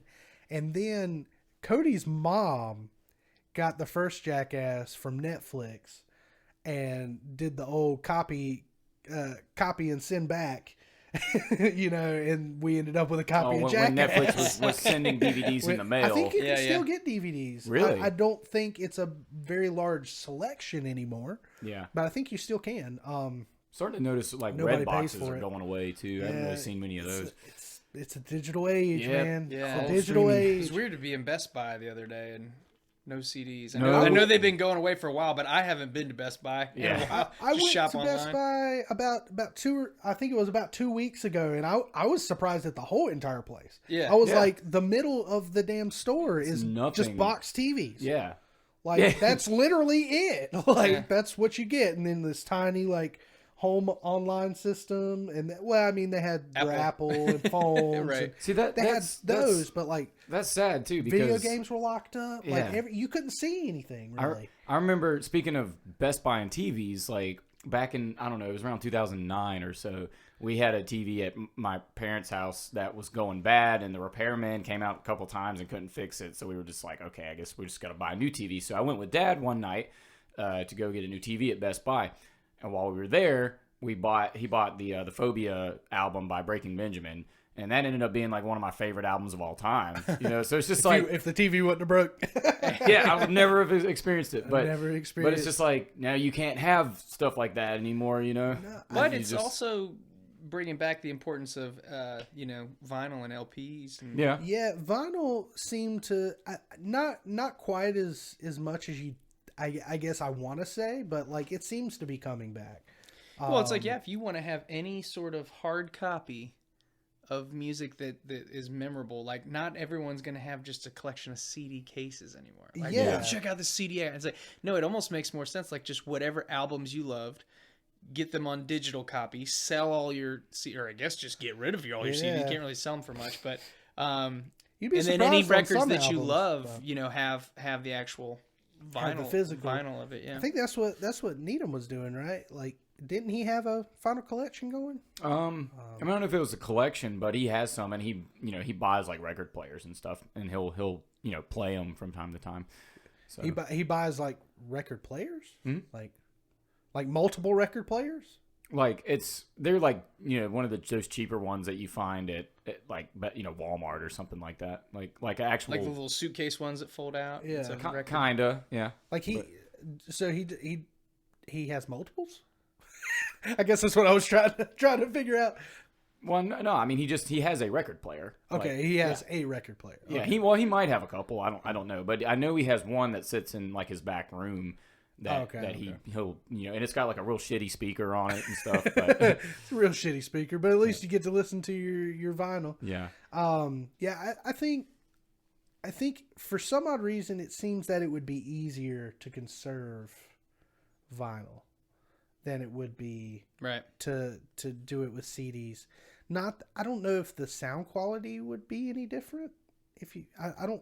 well, it's funny you say that because my dad always I don't know says if I could tell. there's like purists out there that are like there's something about the sound of a vinyl record that's different, and my dad's like, we thought that back in the day, but when I go back and listen to it, I'm like, CDs sound better than vinyl does, like or like remastered versions of songs that you get online are much better than what you would hear on a record. But I don't really know because I've never really listened to records much. But I think if you had the means, if you wanted to be a collector of music, then and you had the means to keep a CD collection and keep it clean and not ruin it by using it, then more power to you. But I think the only issue digital's about the way to go at this point. the only issue I have with like getting new copies of vinyl, like say Metallica's Ride the Lightning, but it's a brand new vinyl copy. They're like $40. Right. And I'm just expensive. like, that's kind of pricey, Like when you back in the day, you could buy the album for $5 or $10. Yeah. You'll When get it used for yeah. two or $4. And I think and inflation is a thing, but at the same time, like the equipment it takes to make a vinyl record anymore is probably unheard of. It's probably hard to get your hands on. Well, and I noticed too, because like when we were releasing the Karate Club stuff, we've been debating like, what if we just did vinyl and then it came with a digital download too, like the code for that. So people have like a cool thing they can hang up or have as a collectible, but it's like it technically would work if they wanted to use it. If they want to use it, if not, they can still get it on their phone. But looking into that, I mean, unless you're gonna throw down a couple grand and then sell all of them for $40 or $50 so it's like, man, I just remember being on tour and going to the mall trying to sell my CD, my demo, right, to get enough money to go to the next town for $5, and people were cheap about it then, so it's like, God, I can't imagine trying to sell your record for $40, so let alone to repay what you put into it. So it's almost like if you're going to do vinyl, you just got to bite the bullet and go, I'm going to spend a couple grand, and a lot of these I'm going to hand away to people. You know what I mean? Like, that's pretty much what happened with us when we recorded our whole album for Norm. We spent Everybody probably went digital, man. we spent probably about $2,000 on it. And we never sold it. I mean, and just for the recording itself, that didn't include like the physical CDs that we They ordered weren't too for. bad. CDs weren't too bad. Well, we never sold out of them though, and we only ordered like 200 of them. Still got some. So like, everybody went digital. Yeah. They listened to it on Spotify or they downloaded it. Now you can maybe say that we've maybe made our money back, but not from the album, from just Devil Went Down to Georgia. Literally, that one song cover we've probably maybe paid back the album now with that, but not with. So you guys did pretty well with that, even though you have to pay royalties on it. Yeah, so it's a tricky slope. It's a tricky slope. Yeah, so. I was curious how that worked. It's as far as I know, it's handled through the distributing. So it's one of those things where it's like you do have to take a cut, and like even Nick knows like on Spot or on YouTube it instantly got copyrighted. Right. So it's you ain't making shit off. Right. you know. It still makes a little bit of money just because people are still listening to it. And people are still listening to some of the songs off the albums too. So did you guys find an influx in your listenership as far as your original stuff goes, just based on the? Yes, I would say so to a certain extent. Yeah. The kind of the stuff that was doing good on the album did better, and then the newer stuff we were releasing did pretty good. It was mostly Facebook, man. Facebook blew it up, but it was one of those situations that someone else posted it. So someone else shared it. How it got so as like successful as it did, as far as just the millions of, like, I'd say at this point it's gotten up to probably 9 or 10 million collective views. Probably some of the same people. Like, so there's a page called Tone Deaf that is they're just one of those Facebook pages that promotes, you know, artists, whatever, but they have a lot of followers. And it's kind of like a news page, like a music kinda. news page. And we released the song, you know, and we didn't know what to expect. You know, we were just like, oh, people will probably dig this. You know, it's a hard rock. Yeah, it was kind of version of a blue, like a, you know, kind of a country-esque song. Yeah. And so all of a sudden, like, we see this page, Tone Deaf has picked it up. We didn't send it to them. We didn't ask them to do that or anything. They picked it up themselves. And, like, you know, put in the, like, they took the video and put captions in it, like, saying, like, you know, Devil Went Down to Georgia hard rock version, you know, and that you see that lettering throughout the whole entire video, you know. So that's how you know it wasn't us. Video. Yeah. And so, and then out of nowhere, ad revenue and all that good stuff.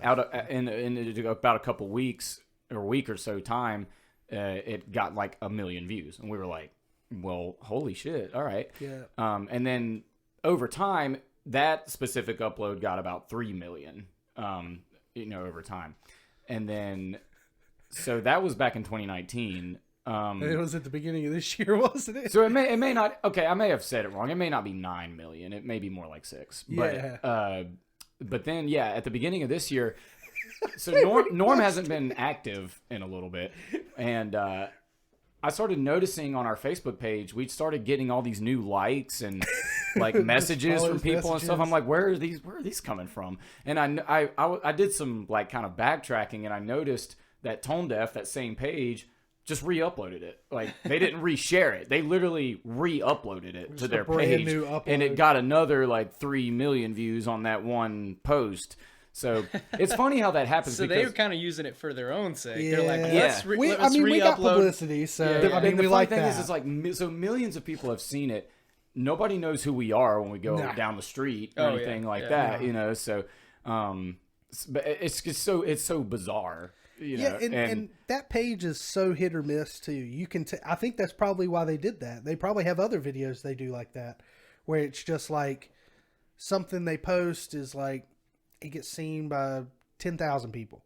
And then the next one, they got a hit. It's 99,000. And then the next one hit 1 million. And then the next one hit 9,000. And it's very hit or miss with their stuff. But that one, they re-uploaded it twice, and it probably hit the same 3 million people all again. Yeah. And they all got pissed off in the comment section all over again. Yeah. Like, and it's just, God, that was so funny. That's the thing, because for me, you know, I was always like, a lot of other rock bands have covered this before, so I don't know why it's causing, it's been a big, as soon as we released, I don't know why it's getting millions of views. Yeah, is what I'm we trying released to say. ours, and then like, I don't know, it was like 4 or 5 days later, Korn came out with a version of it. Yeah, I mean, and like, I gotta be honest, I don't even think there's nothing that special about it. We just did it our own way. Yeah, it didn't take as much. Well, I mean, really. it's got a great video to it too. It's something enjoyable to watch. You know, it's not like the videos, you know, shot in your basement or something. I mean, you guys got like twigs coming out of your mouth and stuff. You know, like it's. And the quality of it's very nice. Well, in a hay barn. It was straight up in a hay barn. So. Yeah, Ethan is an incredible music video director. He's actually going to be the next guest on the podcast. Woo. But yeah, he's done all of our videos, and every time, I mean, he just killed it every time. Like you know, the quality, and I mean, he's not pretty affordable. You don't have to tell me the price. He is actually, yeah. He works with you, very reasonable. Sure. Yeah, awesome. But he's a cool guy, but he also has a directorial style, almost kind of like you're shooting a movie. He's got vision. I mean, he's got a vision. And you know, so we told him what we wanted, and we kind of gave him the means to do it. So like, we sourced our own clothing. We found the place to shoot it, and then from then on, it was just he called everything of basically what was going to happen. And I mean, like, this dude was even trying to like hang lights behind the hay barn. Like, he was trying to find a way to hang an LED light kind of mid wall. so it looked like there was light coming in, like moonlight. Yeah. And then it kind of sort of did it a little naturally. See, we were cool with it. I love so. working with cinematographers or videographers, Yeah. whatever. That Ethan's I just mean, got a obviously you vision. need to pay them because they're bringing in that kind of equipment. But I love it when they get to a point where they're like, you know what, man, they didn't even pay for this, but I'm gonna do it because I'm part of it and I want to be creative too. Right. Yeah. I like when the finance switch gets flipped off, not just because I don't want to pay them. You know what I'm saying? Because like there's so much money that we got to put into our own craft, but there's also then our heart and soul that we put in this extra time. Because most of what we do to put out our own music, we're not going to get back. Yeah. Right. You're exactly You know what I mean? right. And we're just doing it to be an artist. Mm-hmm. And so I like when it reaches a point where they're like, hey man, I know you didn't pay for this, but I'm gonna bring my drone Yeah. because I want to do some drone shots. I'm like, yes, that's what I'm talking about. Be an artist, you know, like the last video we shot with Ethan was done in a lot of it was done in this house. Yeah, a lot of it was done in this house.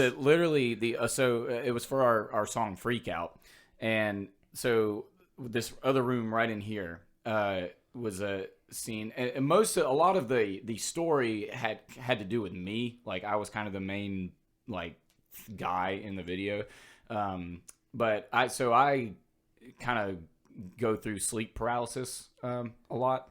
Well, I would say a lot, but it happens frequently. And so I wrote a song about it. And so that was kind of what the video was based on, too. And so we went into this room, and he had me, like, laying in the bed in there. And it was just kind of like a scene where I'm, like, waking up and freaking out and doing whatever. But to make the lighting look the way it did, he took, like, a big piece of cardboard. It was light outside, and he wanted it to look dark, like something was coming in through the window. He took a big piece of cardboard and put a bunch of slits in it and hung it on a thing you would hang a poster on or something, and he stuck it like in the corner in there, and he had an LED.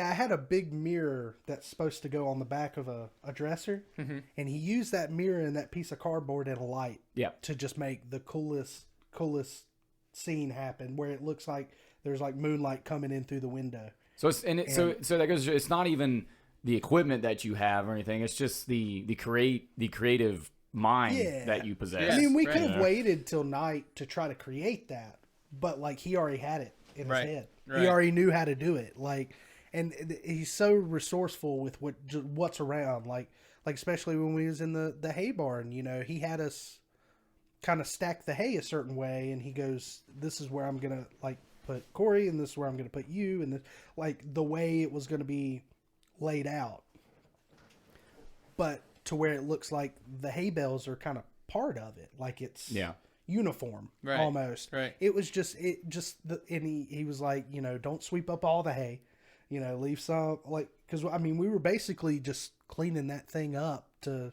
get all that gear up because it was in the top of the hay barn. You know? Right. So it was like we were carrying this stuff up, you know, rickety stairs and putting it on rickety floors, and you know, going through hay. There was poor Needham. I felt so bad for him. His allergies were getting him so bad. But yeah, Ethan, he really knows. You ever wonder if people like look at a music video like that? Like, what if humans, did they do? What if humans were like, so this band just randomly one day decided like they wanted to put on some overalls and just go to the top of a barn and play some music. Like, it's just like, what if that's how shit actually operated? Like, you know, like we recorded it right there. Yeah.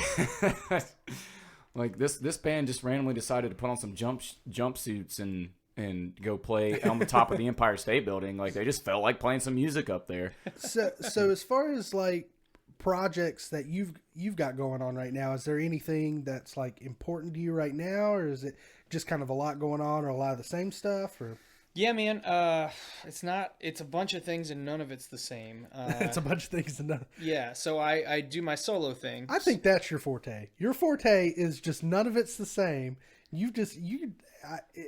I think he's Matt fucking Sickels. Yeah, I think don't start that now. I think you were just saying that, you know, you hate that people set the bar so high, but if you've got all these things going on and you're managing to do it, then maybe that's your thing. Maybe that is maybe I that is your don't niche. know. Maybe maybe I'm just a bitch and complaining about it. No, I don't think so. Well, I mean, you're literally doing a lot, man. I am. We had a conversation You're a busy dude, a couple so. weeks ago at the store. We were talking about your band Karate Club, and so wait, you were telling me that there's been a little bit of a not much going on, but you're starting to ramp it back up a little bit. So so talk to us about that. Yeah, so I got my so far solo like saga, which is the solo guitar stuff. Yeah. I got my third volume of that coming out June 29th.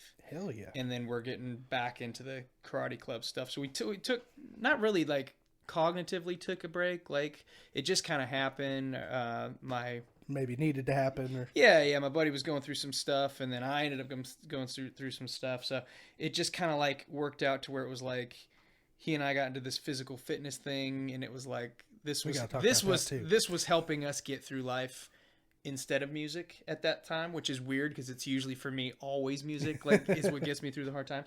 But like we both kind of just needed it, I guess. So somehow we left that, but we're about to put out an acoustic version of one of our songs, probably the end of the month or early July. It's a summer song, so it'll have to be put out in the summer.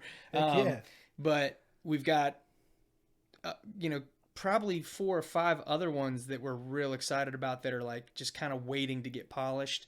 So we decided on one of them to go ahead and dive back into. So we're hoping to actually release the acoustic song and have another, full production song. But that's basically like my guilty pleasure 80s pop, get to solo on every freaking song. That sounds awesome. It's very catchy. It's too bubblegum sometimes, but we want it that way, and it's like Austin's a fantastic musician. Man. Yeah. That's coming back. On all honesty, I see it all the time. And then John Mayer puts out his new single and I'm like, wait a second, everybody's synths are back, man. Right. Sawbrock's a really good record, by the way. Yeah, but he's he's kind of diving into that too. So but it's a place where I can go do that stuff because I love that music. I love that kind of music, and I write that music pretty naturally. But I can't do it in my fusion group. Like those guys don't really want to play. Ironically, I've had them both on a song, but they like if we're gonna do something, we would just go do some. We just go be real progressive and fusiony and weird and do our weird thing. So it's funny. Like I just have to like find these lanes, and so I'm not trying to have a bunch of projects more than that. Like these are just enough that I can get my things out. Like I also have tons of like just pop rock stuff like that I've written over the years that just never turned into like I'd love to have you sing one, Nick. I think it'd be great. It's like like you put out a song a couple years ago. He does a lot of kind of the pop rock stuff. Yeah, you put one out. I think it was Reality or something like that. And I was like, oh, dude, Nick and I would write great pop rock. But see, like I guess I have my foot in so many different camps that I just enjoy doing all of them. So like never do I get like snobby like, oh, I'm a jazz musician, so I don't do that. I'm like, no, I'll do the most cookie cutter thing. Yeah, man. Well, that's shred it down. That's why I like to do stuff like that because like I couldn't do that in Norm, right? Like right. I couldn't. And I think we need to let don't hold in that sneeze. Let it out. If you want to do that, do that. So we get the Karate Club stuff getting back in full gear, full swing. Are you guys familiar with Michael Koya? Yes, I am. I've seen him. I've seen him play before. Yeah, he's fantastic. He and I have become good chums or bros lately, and we just he's already got a band and I've already got a band too. But we're like, man, let's just get together and write a song. So I like played on one of his songs. I'm not sure if he's gonna release it, but it's really good. And then I had this song kind of in the tank that I was like, well, it doesn't really fit in Karate Club. Doesn't fit anywhere else and the other things to do, but I want to just release it. I just want this pop rocky song. So, so he and I have been working on that for a few weeks, hoping to release that this summer too. So I'm hoping that like I had this hiatus. Like 3 or 4 releases. Yeah, I'm hoping I had this hiatus, but then like this summer I can just like dominate. Yeah, it's just like I just keep throwing stuff at you. That's what I want to like. You were saying like you and me have talked about collaborating on some stuff before, and hopefully we'll.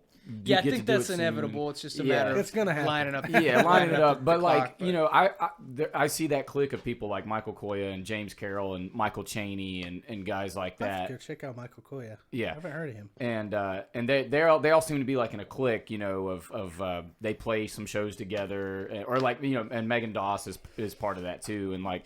They write songs together and stuff. Like, and I'm always thinking to myself, like, I need to get like more involved in their clique, you know, Get in that because group. I'm like me and like James Carroll are friends, but you know, I have never wrote a song with him. I've never even played a gig with him or anything like that, you know. And so there's a song, you know, Will Jones. Yeah. Incredible musician, incredible guitar player, incredible singer. He has a song that he put on his YouTube channel not too long ago. It's called Colorado. And it's such a great song, dude. It's a great song, and it's kind of a soft acousticy song. You know, it's basically, it sounds like it's about fishing in the Colorado rivers or something like that. And I've been thinking here the last couple of days, I'm like, at first I was thinking I kind of want to cover it because he hasn't done a studio version of it, and I was almost thinking like I want to do a studio version of it, but now I'm almost thinking like maybe I should contact him and be like, yo, can we write a song together? Can you help me write a song like that? You know, or something like that. So I would like to, I'd like to kind of start. Well, you heard that, Will. Will Jones, if you're listening, which I'm sure you're not. If you're listening. There's the bid. Yeah, there's the bid. But he probably doesn't know that I exist, but that would still be cool. I think I have messaged him before and told him my admiration for that song, and like, you know, that's one thing that if somebody comes up to me, and like he just mentioned my song Reality a little bit ago, if somebody comes up to me and is like, talk to me about my original. I have plenty of people come up to me at my acoustic shows and they're like, man, you know, I really enjoy your music and really enjoy what you're playing here. You know, it's like a variety set list, you know, but if somebody comes up to me and tells me they actually like one of my original songs that I've released, that's like one of the best compliments you can ever receive, you know, because you've put your heart and soul into something that's very personal, you know, an original song, even if the subject matter is not personal, it's still personal. Yeah, it came from you. It came from you. Yes, it came from you. And so that's a bigger compliment than anybody telling me I shred 1,000,000 miles an hour, or, you know, like. Well, and when people, they're like, man, can you do that Hotel California solo? It's like, it's such a drag for me, man. I'm like, oh my God, dude, I've been doing that since I was 16. Like that ain't even a thing, man. Man, play behind your head again. It's like, oh my God, that's a trick. That's a gimmick. Like, but when I went home 10 years ago and played with a band I hadn't played with in 10 years, and we played our song, or, you know, played our whole set of our songs, but we played this one song that had a little bit of college radio and everything, and the whole crowd, there's like this moment in the middle of the song where it needs the crowd to go, whoa, whoa, like sing along, because it's on the record like that, and we stop and they sang it, and I was like, 10 years freaking later, this room full of people, 100, even if it's only 100 people, like, still, they remembered it and they sang at that part so loud that when we stopped, it carried it, and it about brought tears to my eyes. I was like, that means more to me than I've played for 10,000 people before, all covers. Yeah. You're opening for somebody and you're just playing. It's like such a drag. Yeah. But man, somebody sings your song in front of you, even if it's one person, you know. But I'm like, man, I've been gone. Yeah. This band hadn't been around for 10 years, and you guys remember that. Like that means so much. I have a friend. He was actually on the podcast several episodes ago. Dylan Joyce. He's probably like the biggest fan of my solo songs. You know, he really loves Norm and everything too. But he's always loved anything I ever released by myself. And so now, a lot of times when I'm like writing a solo song and releasing it, I'm thinking in my head, man, I hope Dylan likes this. You know, because he enjoys it. You know, and I want it to make him happy too, and you know, something that he. You know, we can like bond over, you know, for the rest of our lives. And even if it's a friend, it still counts as a fan. Oh yeah, I've got so many friends that'll text me. I had a buddy the other day text me. He's like, "Hey man, when's that next karate song coming out? It's been a while." And I was like, "You know what? I know you're my friend, and like, so you kind of had to say that." Yeah.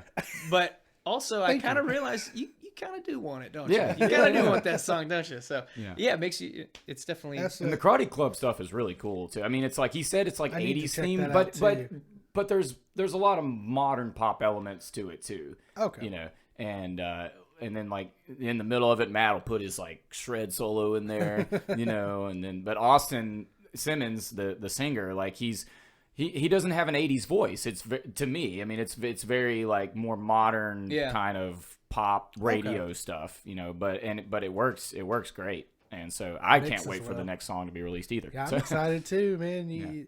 I haven't even heard it, and I'm a fan now. So- Yeah, check it out. And it's different too. Each single we've done, like I think once we finish the record out, it'll be cohesive work. Yeah. But when you listen to the song, you're like, man, that was different than the last one. And it's still dope, Like I still really. It's all kinda most people have been its like, own thing. yeah, most people still go, we like the first single the best because it's just like your first impression on them. Yeah. They were like, oh my god, and it was super catchy. But most of them are catchy now. But it's like each time we did one, people were like, man, I love it, and it's not even like the last song. Like the only part about it that's like the last song is just the 80s vibe. The vibe. But like the progressions and stuff, like one song's more simple. It's almost pop rocky at certain points. Summer ballad kind of thing.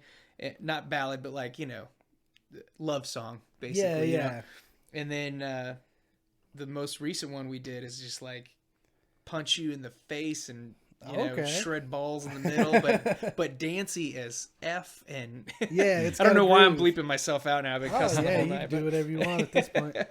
But like with the, I think the only thing, y'all have definitely had a lot more light in that world than I have, because about the most anything I've gotten celebrity status off of has been Norm. So it's been what Nick's lived, but it is cool. Like, even though really like for example, like Wicked Lady, I really had no involvement in that, but it is cool when someone tells me like, hey, I love that song.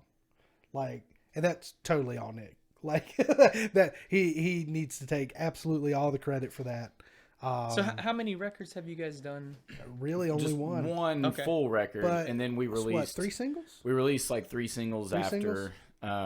Well, 3 originals, and then Devil was all after the first record was And released. there's other stuff written that just hasn't. We hit. released, as far as the Norm hasn't even been moniker demoed. is concerned, we released music before Blakely was in the band. We had a different lineup. It was always me and Corey. But there was an EP. Yeah, we had like we released like a little shitty EP. I've got that somewhere. I say shitty as in the sense like, well, not meaning to like say the guy that recorded Comparative us. to your album. Comparative to Jamie King.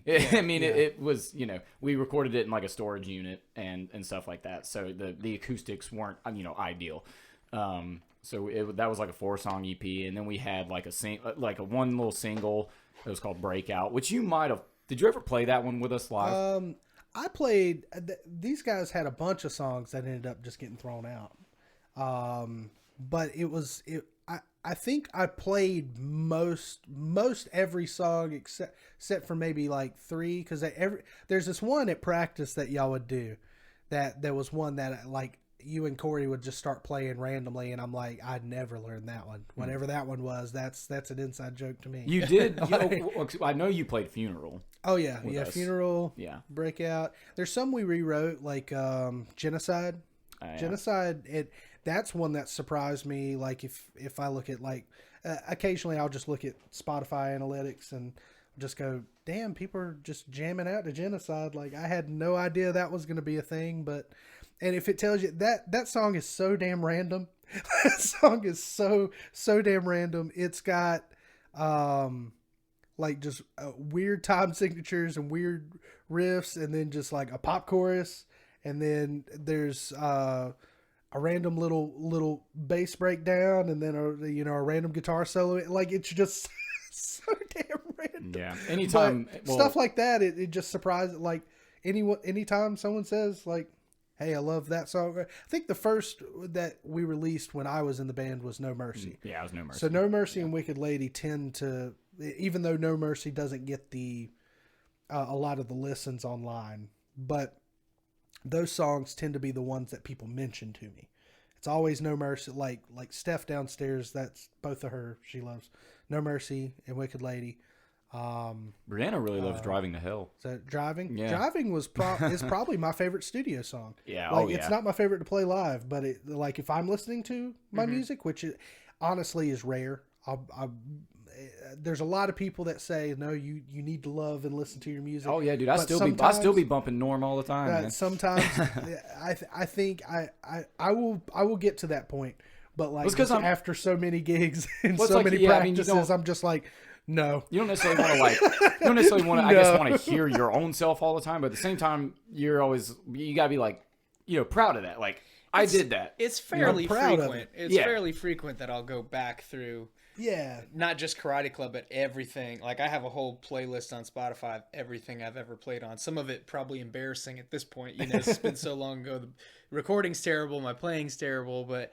Yeah, I think it's like a video game to me, like old video game. Like I don't play my regular NES all the time, but I bust it out every now and then. You know what I mean, and play some Tecmo Bowl or whatever. And so I think you got to be that. I think you got to be. Yeah, we just have a whole conversation podcast about Tecmo Bowl, but yeah, I think you got to, and you got to be, and you should be proud. And also, it's.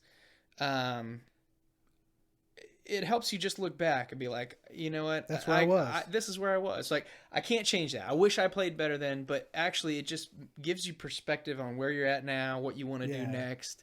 So for me, like, I don't even look back on it and be ashamed, like, of the tone I had. And I'm just like, that's just where I was, man. And then it makes me think of those times and those guys that you played with at the time. I don't know. Everything about that is like opening a old, book of photos and looking at your family. I think it's the best part of recording music is to be able to go to go back, hear what you created, and just like you said, like just it's straight up an album.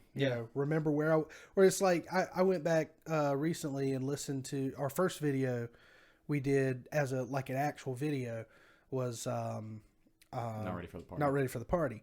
And I went back and watched that video and just remembered what came out of that video. Like it was literally a party. Like we literally had a party for the purpose of recording a music video during that. And poor Ethan too, man. Yeah, so I felt bad for him. We filmed like the performance in his basement, and then with the other shots of the video or the party, and we had that at my house that I had at the time, and there were so many people in that house, and God. Ethan's like. We're all just having a good time, goofing off, and he's like literally working and like trying to maneuver his camera around all these people. and we kind of pre-warned everybody. It's like, look, Ethan's calling the night, so like if you're in a room that he's in and needs something, if he hollers, you do it. Like, and everybody's like, cool, we're here to drink.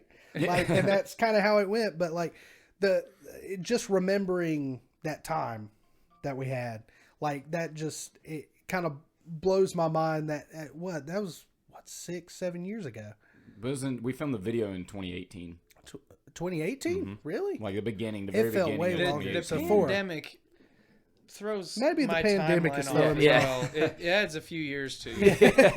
It messes me up a little bit. So that's still 4 years? It's 4 years. Yeah, that's still 4 years. But everything's changed. Everything has changed since that time. A couple of breakups have happened since that video, a lot of things have happened. Different living locations. Everybody's in a different place, and there's everybody's got different things going on. But it was just cool to we got that on tape. Right. It's cool that we, and even though there was some professionalism during the party. Yeah. The majority of it, like there were literally people like shotgunning beers, like straight up in a row for Ethan to video. The best just scene, remembering all that. The best scene in the video is I had a little storage room, or like a utility room in the house. Yeah. And Needham and another guy, I don't remember his name. But it wasn't Will. Yeah, there was some. I'll have to go back and check. They set up a beer pong table in there, and so it may have been Will. The scene was them playing beer pong, and the other guy ends up beating Needham. No, Needham beats put the money guy on the table and everything. Yeah, Needham beats the guy, and the guy gets pissed off and splashes water in Needham's face, and he literally did that, and Ethan slowed it down and everything and showed Needham getting splashed with water, and so then Needham rears back like he's gonna punch the guy, and he literally does it, and Ethan edited it really well to make it look like Needham actually really punched the guy in the face. That's probably the best scene in the whole video. But that was a real beer pong game. That was during a beer pong game, they stopped the room, they did that real quick, and then beer pong proceeded. Like that was just so cool. But it, and I guess too with music, it's just unlike anything else, because if you're looking at a photograph, it'll bring back memories just the same. But sometimes, in that case, we did have some videography, but sometimes you don't. So you just kind of like to sit down and look at the album or look on Spotify and go, I remember that song, and then click on it, and then when that was being written, what was going on, it brings back a whole nother thing that's the only way you can jog your memory. Or for me, it's the only way to bring that back, But so you've got it's Karate Club, Karate Club, and then you kind of your own solo thing, right? And then like a jazz fusion group. Yeah. It's called Anamika. Anamika, right? Anamika. Yeah, that's a badass name. It is a badass name. It means the one with no name. The one with no name. Hell yeah. But we're actually basically what we do with the Whiskey Box is we play a lot of like jazz fusion standards, and then we do a lot of like we'll take a Bieber song, something familiar, and then we'll just totally take a pop song, and then we'll just if you're yes. Yeah. What he's referencing, if you're in the Winston-Salem area, there's a like a club that's kind of in a downstairs area. It's called the Whiskey Box. It's almost like a I don't want to say a basement, but it's downstairs. It's like a downstairs bar lounge area. And Anamika, the group that he plays with, he plays there. Y'all play there like every Wednesday night. Every Wednesday night. Yep. 9 p.m. to midnight. Yeah. Oh, yeah. Go check it out. I went and checked it out one night after lessons, and like I was like just hooked the whole entire time. Like, and I even got up and played a song with the not you gave me your guitar, but I played with your musicians, and we played like a blues number or something. But that it was really cool. It was a total different experience musically, and I was blown away. I remember asking you because like it seemed like a lot of what y'all were doing was improv, but I was like, I don't know how they can improv all this. Like I was like, do y'all rehearse? Like so the only thing that is not improvised is the song itself.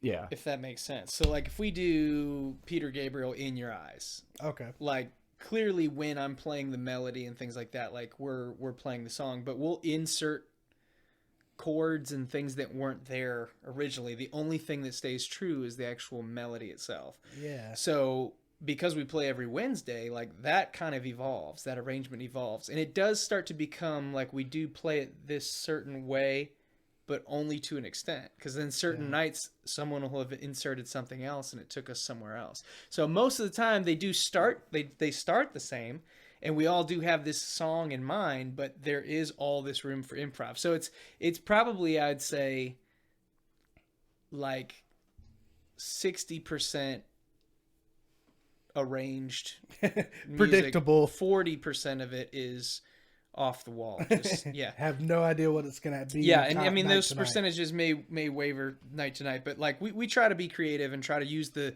like old timey jazz musicians, they would use the songs as a vehicle for their improv. So we try to play the song so the audience has something to latch onto, right? But other than that, but at the end of the day, it is kind of like just playing a bunch of cover music. So we've started, with different arrangements of musicians in different groups. We've written a lot of material. John and I have been, my drummer and I have been consistent with all those groups. So we have a lot of material he and I are bringing to the table. But we did get one song written, and it's fusion based. It's pretty jacked up. And then we decided, all right, man, let's really like put our effort into the original music and try to do a record. So I think this summer as well. I've got a busy summer coming up. Yeah, you got a real busy but summer. that one's a little bit easier, because if we write the tunes and we go in the studio, like we're supposed to catch lightning in a bottle. So it's less about like we need to like really arrange. Like we need a tune to do our thing to it. Yeah. But it's going to be different. Each take we do at the studio will be different. Right. So it's more about just go in one day, spend a bunch of money, and just leave it all out there. Leave it all out there until we get some good takes. So we're hoping to do that. I think that would be easy, but maybe a couple days. Okay. And we're hoping to go do it with Charlie and forgive me, I'm forgetting the guy's name. I should not forget. I've met him a few times, but High Point. He has a studio out in High Point. Damn it, forgetting his name. Works with Victoria, those groups. I'm not sure. I'll think of it. We've got Google resources. I'm just blanking right now, but It's funny talking about improv. You know, like my definition of improv is playing the A minor blues scale over an A chord. But when you go and see that group, their definition of improv is, well, I'm going to put this E7 flat 9 chord here, and then I'm going to transition to this, you know, A flat sharp 11. So Like I know when you were saying, you know, kind of some of it's off the wall, and when someone inserts something, so the general, I can kind of understand what you say, like the melody staying the same essentially, and then you're kind of modulating that. But as far as like when you say someone's like inserting a chord or something, is it something to where like the bass player threw in something and then you heard it and then you latched onto it and then now everybody's right. Okay. So it's reactionary. Okay. So anybody we at can't any prepare. time Yeah, I could- can't prepare for what he hit next, and in that we might hit something that clashed. Yeah. But now I caught it. Now I picked up on the scent, and then the next time I can anticipate that he's going to do it again. And a lot of times we'll do that. Like if we That's insert cool. something, we'll give it a couple passes. Got eyes and Right. Yeah, see that I've been wondering how you do that, because like it's so over my head, like how Yeah, you got it. You got your ear has to be. Yeah, I think that's more of an ear thing, which actually you would probably be really good at. He's got a way better ear than I do. My only experience with, and I've messed around with some jazz sequences, but for the most part, my experience with listening to jazz comes from I'm basically going to say it comes from a campfire. So it's I obviously have family that play music, and the majority of it is bluegrass. But there are festivals for bluegrass or fiddlers conventions that you'll go to, and late in the night that bluegrass turns into something else. Right. And it's more of kind of a jam grass sort of, it's jazz. That's basically what it is. And for example, like my Uncle Rex has got a album called Cripple Crunk, where he has taken old fiddle tunes and he's literally turned it into fusion jazz. Right. That was the whole purpose of doing it. So taking the song Cripple Creek and Cripple Crunk now, right. and it's a whole nother thing, and it's him and his buddies basically doing what happens late night at these conventions, and that's probably the best part of those. But just hearing some of the stuff that comes from these guys, it's almost like a lot of the times they will have they'll have a song, like a bassist, like Cripple Creek. They'll have a song or a tune, and they'll modulate it a little bit, but it's just like every time they run through it, like, so everybody will get their break and it's run through, and now the song's changed, and it happens again, and now the song's changed, and it just, by the end of it, it doesn't sound like Cripple Creek anymore. So that's sort of what it sounds like y'all were doing. Pretty in close. My head. Pretty close. You know, I don't think we ever get to the point where it doesn't sound like the song at the end. I think if anything, we bring it back around to the song. Okay. But we get into our solo sections, and now at that point, the chords are up for grab. Yeah, it form, could change completely. Yeah, well, I mean, just depends. Like sometimes you keep the chords that were already built to the song. You know, especially when we're first trying a song, we tend to stay pretty close to the book, because we need to. We might throw each other off. We're trying to learn as a band. You still want to sound good. Right. We're trying to learn as a band, like, how are we going to direct this song? How's it going to move? Who's going to trigger the next part to go where? But there's some nights where just when Court goes to take a solo, or I go to take a solo, or John goes to take a solo, like somebody just sets it up. So like sometimes they'll drop out and it'll just be me. So I'll just start playing something funky, or, I'll just try to play something different than any other part of the song. It's not even part of the song, just to set up what he's going to do his drum solo over. Okay. And once they catch on to that, which within one or two passes, they're usually like, okay, I got you. And then we go from there, and it evolves. So it's really cool, man. The best thing I can tell you to do is come out and check it out. I just need to come really, watch it. really, Oh, yeah. really, like that's the only way. I'm really excited but you'll, to see this. It'll be hard. Yeah, like I think Nick's right, because I used to go out and see them play with Daniel Seraph, and they were doing the same thing. Same stuff. Yeah, and it always blew me away. I was like, how is not only is it amazing just with Daniel playing, but it was always like, how are they on the same page at all? Yeah. That's exactly Like there's what I was so wondering much chaos. when I came to see y'all. There's so much chaos, but yet it sounds like it's cohesive. Yes. But yet I can see them making eye contact like they're making it up right now. That's exactly how I And would describe it. somehow it stays together. So is that one of those things that you just wing it? Like you're literally when you start and you want to do something like that, you just hope you get lucky, and then hope to learn along the way, or is it something you can prepare for? Yeah, I don't know that. I mean, I guess you could prepare for it. I purposefully don't. I don't think I was as good at it when I first took over for Daniel, because I had grown. I mean, I've played almost 30 years now of play the songs exactly how they go, and, Trying to be as and one of the perfect things and I got pinpoint. shit on for in jazz school was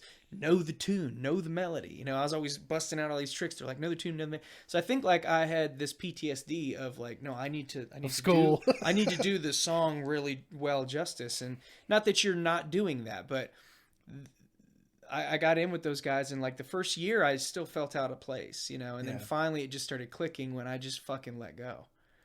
And then I started noticing, I started noticing John would be looking at me like, yeah, now there it is. Just let it go, man. And you just live with the results. And sometimes we catch lightning in a bottle and we played something freaking phenomenal. Other times we played something that was like, okay, that's pretty forgettable. passed. I actually don't want to hear it again, but nobody threw up. Yeah. And we just have this, and you just live and die with that. And it's most of the night it goes really well. We do have the occasional off night, and we'll actually end early.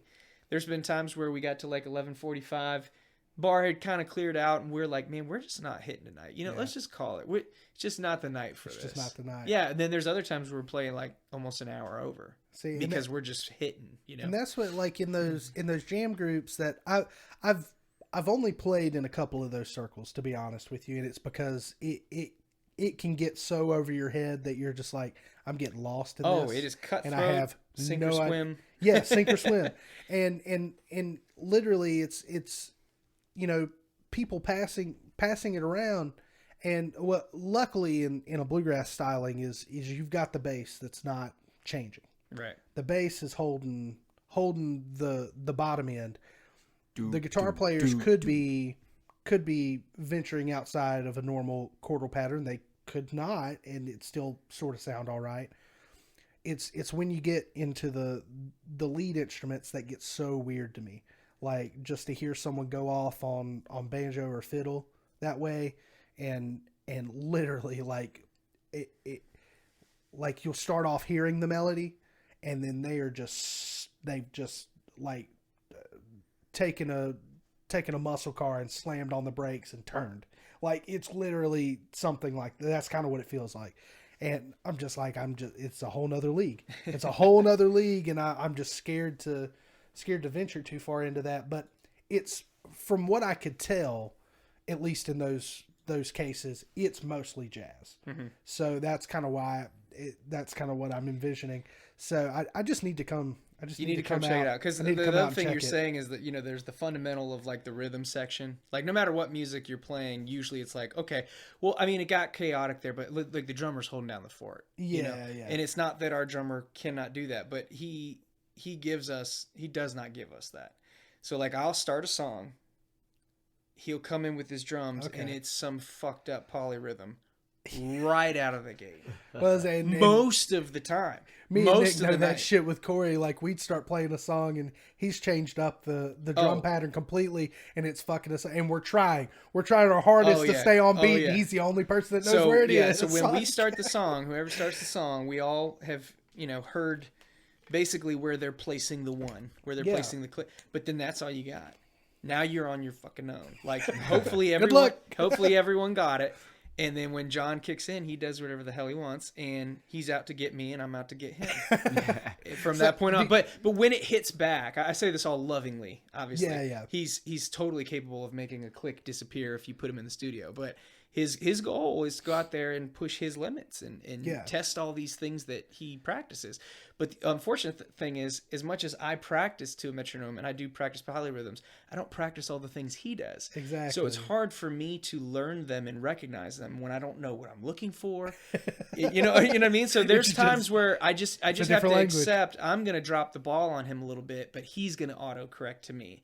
And it doesn't make me any less of a musician that I can't keep up with it. It's just different. Because I can do the same thing. I could start a song with some jacked up chord progression, so jacked up that he can't catch what song I'm actually trying to reference. Because we don't even tell each other the songs. That's what I was going to say. I was going to say, playing. Are there cases where you could do this to him? Absolutely. Yeah, right. And it would be harmonically that I would, And there's other times where I'll give him this thing that I know he's going to know what I'm talking about without us ever going, hey man, let's play Everybody Wants to Rule the World. I'll just play this little intro every time that he knows I'm going to do. Yeah. So that cues him, hey, this is... So he knows what you're about and to it's get not into. the intro to that song. It's just this intro that I always do.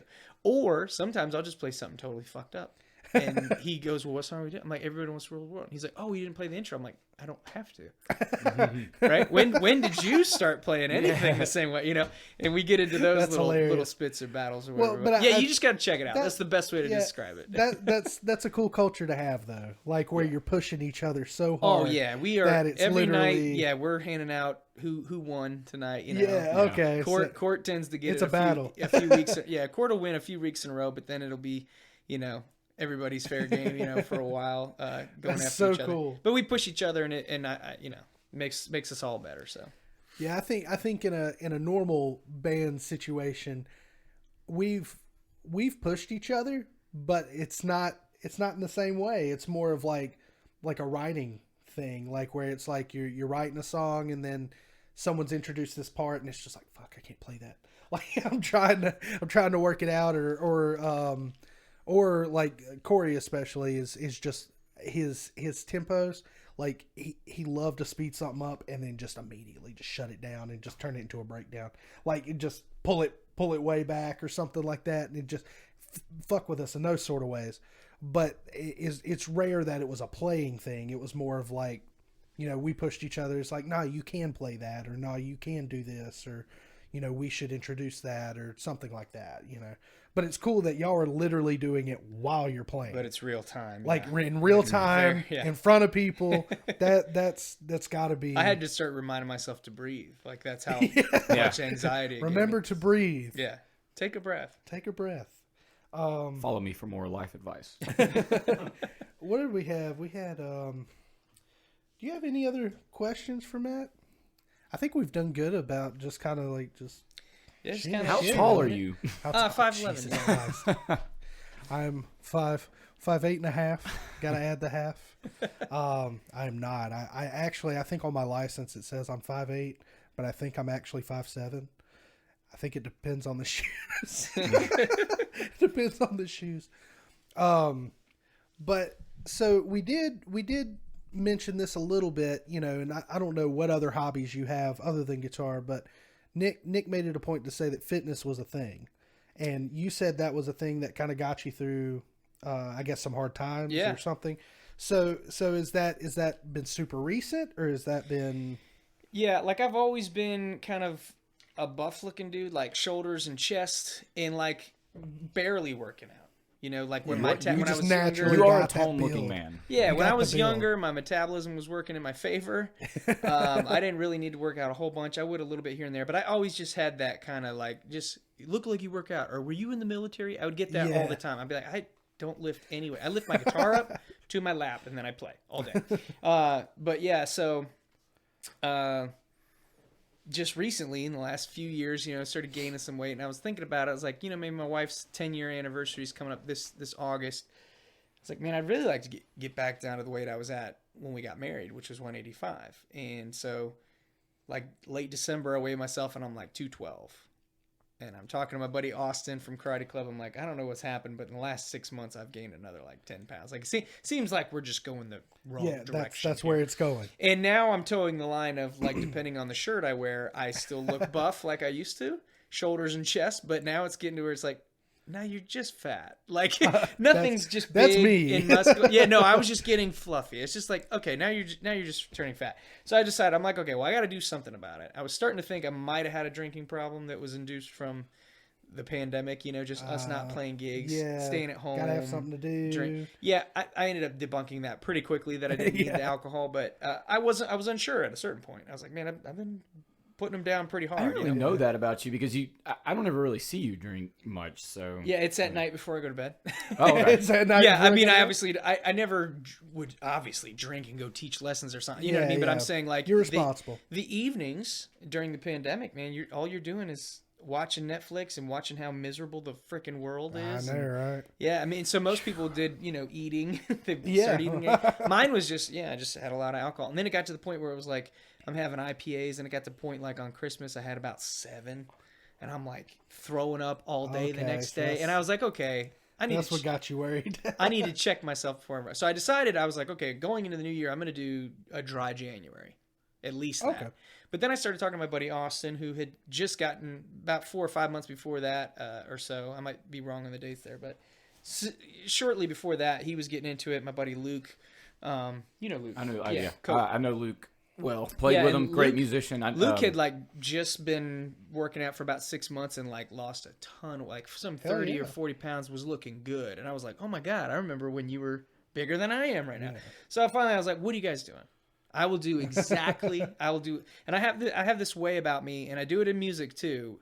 Basically, if you say I can't do something, like all you've done is sign yourself up to have me do it and do it in your face and do it really good. And so they were kind of teasing me a little bit, and they were like, "Oh, you won't do it. Do this meal program, this physical fitness thing. Like you wouldn't do They had that hard 75. They both did, and a lot of people struggle with the hard 75. Well, I was like, no, man, I'm not even doing the. I'm very ignorant. What is hard 75? It's a workout. Okay, it's a workout. Diet workout plan for 75 days. Basically, okay, I can't remember all the things that go into it, but basically, you got to follow this diet, do two 45-minute workouts a day, drink a gallon of water. Anyways, be healthy for 75 days. And they had done that, and then they wanted to do this like bodybuilder challenge, the 16-week thing. And they were like, well, man, you might want to do a hard 75 before you do this with us. And I was like, no. When I go, I just go all out. Yeah. So I did this physical fitness challenge. Well, unfortunately, within the first month of it, like you have to kind of gain some weight too, because you're eating, if you're trying to you're get stoking muscle, your metabolism by overfeeding yourself, or not overfeeding, feeding yourself more than you're used to. We were eating 4 meals a day. It was all weighed out and measured and everything. You knew what you was ingesting. Right. So you're getting your metabolism going, but then they start cutting the calories and cutting the fats. And so over the 16-week thing, you're just dropping weight, right? Yeah. Well, the first 4 or 5 weeks, I wasn't losing any weight. I was just gaining weight. And then I'm trying to work out. So now it's like this muscle's coming underneath the fat. I was just getting fatter looking. Yeah. I was very depressed about it. So I was about to quit it. I was about to be like, you know what, this got the best of me. I can't do this. Well, then my grandmother, who taught me how to play, basically... Good old grandma coming in for the win. Basically, found out she's got a week to live. She's stopped eating. Oh, gosh. Rush up to Ohio, come say bye. So that is terrible. Yeah, I come up. Grandma did not come in. No. Oh my gosh, she's on the way out. It's okay. But so I went up there and made my peace with it, and then came back down and was still doing the workouts and eating and everything, but not losing any weight. So she passes. Then I got to go back up 2 weeks later, play at her funeral. It was just I hadn't had that. I hadn't had that kind of pain into my chest in a long time. Yeah. And part of it, I don't know if you guys are religious or not, but part of it is I'm atheist now. I'm not a religious person by any means now. And she was my religion. Growing up, she was my whole thing. So the whole process was very terrible timing. And I've never felt a pain like that in my life. Well, then what happened was I got back in the gym, and then I wasn't feeling any of the pain in the gym. And so I was able to work harder. My buddies You was might just tell you kind of different. numb. I felt like I worked harder than everybody else. I was hitting the cardio harder. I was doing the abs harder. I didn't get the results quite like they had because they were already several months ahead of me, like I said. Yeah. But I was like, no, I'm gonna defeat this. And it just got to the point where I was like, man, I can do this Stairmaster forever. Like I was doing it for an hour, and people, can sometimes barely do 10 minutes on those things. Yeah. I was doing like an hour, and I was like, well, I guess I better go teach. Like I was getting off the Stairmaster because I'm like, I guess I got things I got to go do, but I could just stay on this thing. And it just kind of, like you said, it kind of numbed me. Something happened. Yeah. And then from that moment on, I was losing like almost 2 pounds a week. And then in the end, I lost about 27 pounds. Damn. But it helped me. And like you gained some muscle out of it too. Right. And I got back down to 185, which was the goal I had for me and my wife's 10-year anniversary thing. But it was like the other thing was every time something rough has ever happened in my life, I always had music to go to, and I would just go to my guitar. So anytime things got rough, well, cool, I'll just play guitar for 10 hours, and I won't think about any of that crap. Yeah. But the problem is, she taught me how to play, so now I don't want to play every time you're playing. Every time, so it was like my binky, was just reminding me, oh, my grandma's dead, and it sucked, So I went full throttle into the workout thing, and I just kind of like left music alone. And I didn't lose anything. I still played contracted gigs. I still taught lessons, because in that point, you're not really. It's more like sitting there alone with the guitar that made me bummed. But if I'm sitting there with a student, I was happy. Thinking about right. It's giving you a moment. Yeah, I guess and that's another thing too is when you're teaching, like you're literally focused on not making you better. Right. You're literally focused on the person in front of you. So I was able to do that fairly, without any trouble. But I would go home. Normally, I'd go home and play for hours, and not. Buddies are like, dude, you should come out and sit in. I would always go sit in with a buddy. If I had a night off, I didn't have a night, I'd still go play music. If my wife had something to do, I'd go play music, go see music. I just didn't want anything to do with it. And I thought, you know what, man, I've gone so hard at guitar for 25 years now. Yeah. I can take a couple months off, like I might lose a little gas in my tank when I took the whiskey box off because I knew those guys deserved better. So I had a buddy that could fill in, Russell, who's phenomenal guitar player as well. And I was just like, when I come back, I'm going to be weaker and slower and all that stuff. But if you guys will just be patient with me and let me get through this grieving process, I don't know what it's going to take, Yeah. And, but yeah, somehow I was able to find this like numbed fifth gear zone where I can just, and it's still here. So I'm still hitting the gym and powering through. But now I'm playing guitar again. I'm writing music again. Feels fun. I don't think about it too much, and it's not a negative thing. It's like I'm kind of out of that. It's become a positive thing again. Right. I still have moments. I still have days where it'll just kind of catch me off guard, and then I'm like crying like at the grocery store or something. I don't do well when I hear people, and it's happened a few times now. It's ironic, but when I hear like little kids call their grandmother Grammy, and my little nephew that you met calls my mother-in-law Grammy. So there's been a few occasions where I've been around and he'll say that, and it goes through me. If they just say grandma or nana, it doesn't bother me at all. As soon as someone's like Grammy, I'm like, I gotta go. Well, I don't mean to laugh at that sort of thing, but at the same time, it's music can help you through those sort of things, but like you were saying, I've unless you've literally like experienced that, I've always thought like music could fix everything. Mm-hmm. Like that's just always, but I've never thought about that. Like so like my mentor was my uncle, and still is, showing me the path, the way, and I can't imagine how that would feel if, something like literally you losing what got you into the world, the passion, the way. Yes, I hate to hear that, man, but at the same time, I'm glad you're picking again. I'm glad that's becoming and I think that's what's important too, just taking, when those things happen to you, just don't let them happen.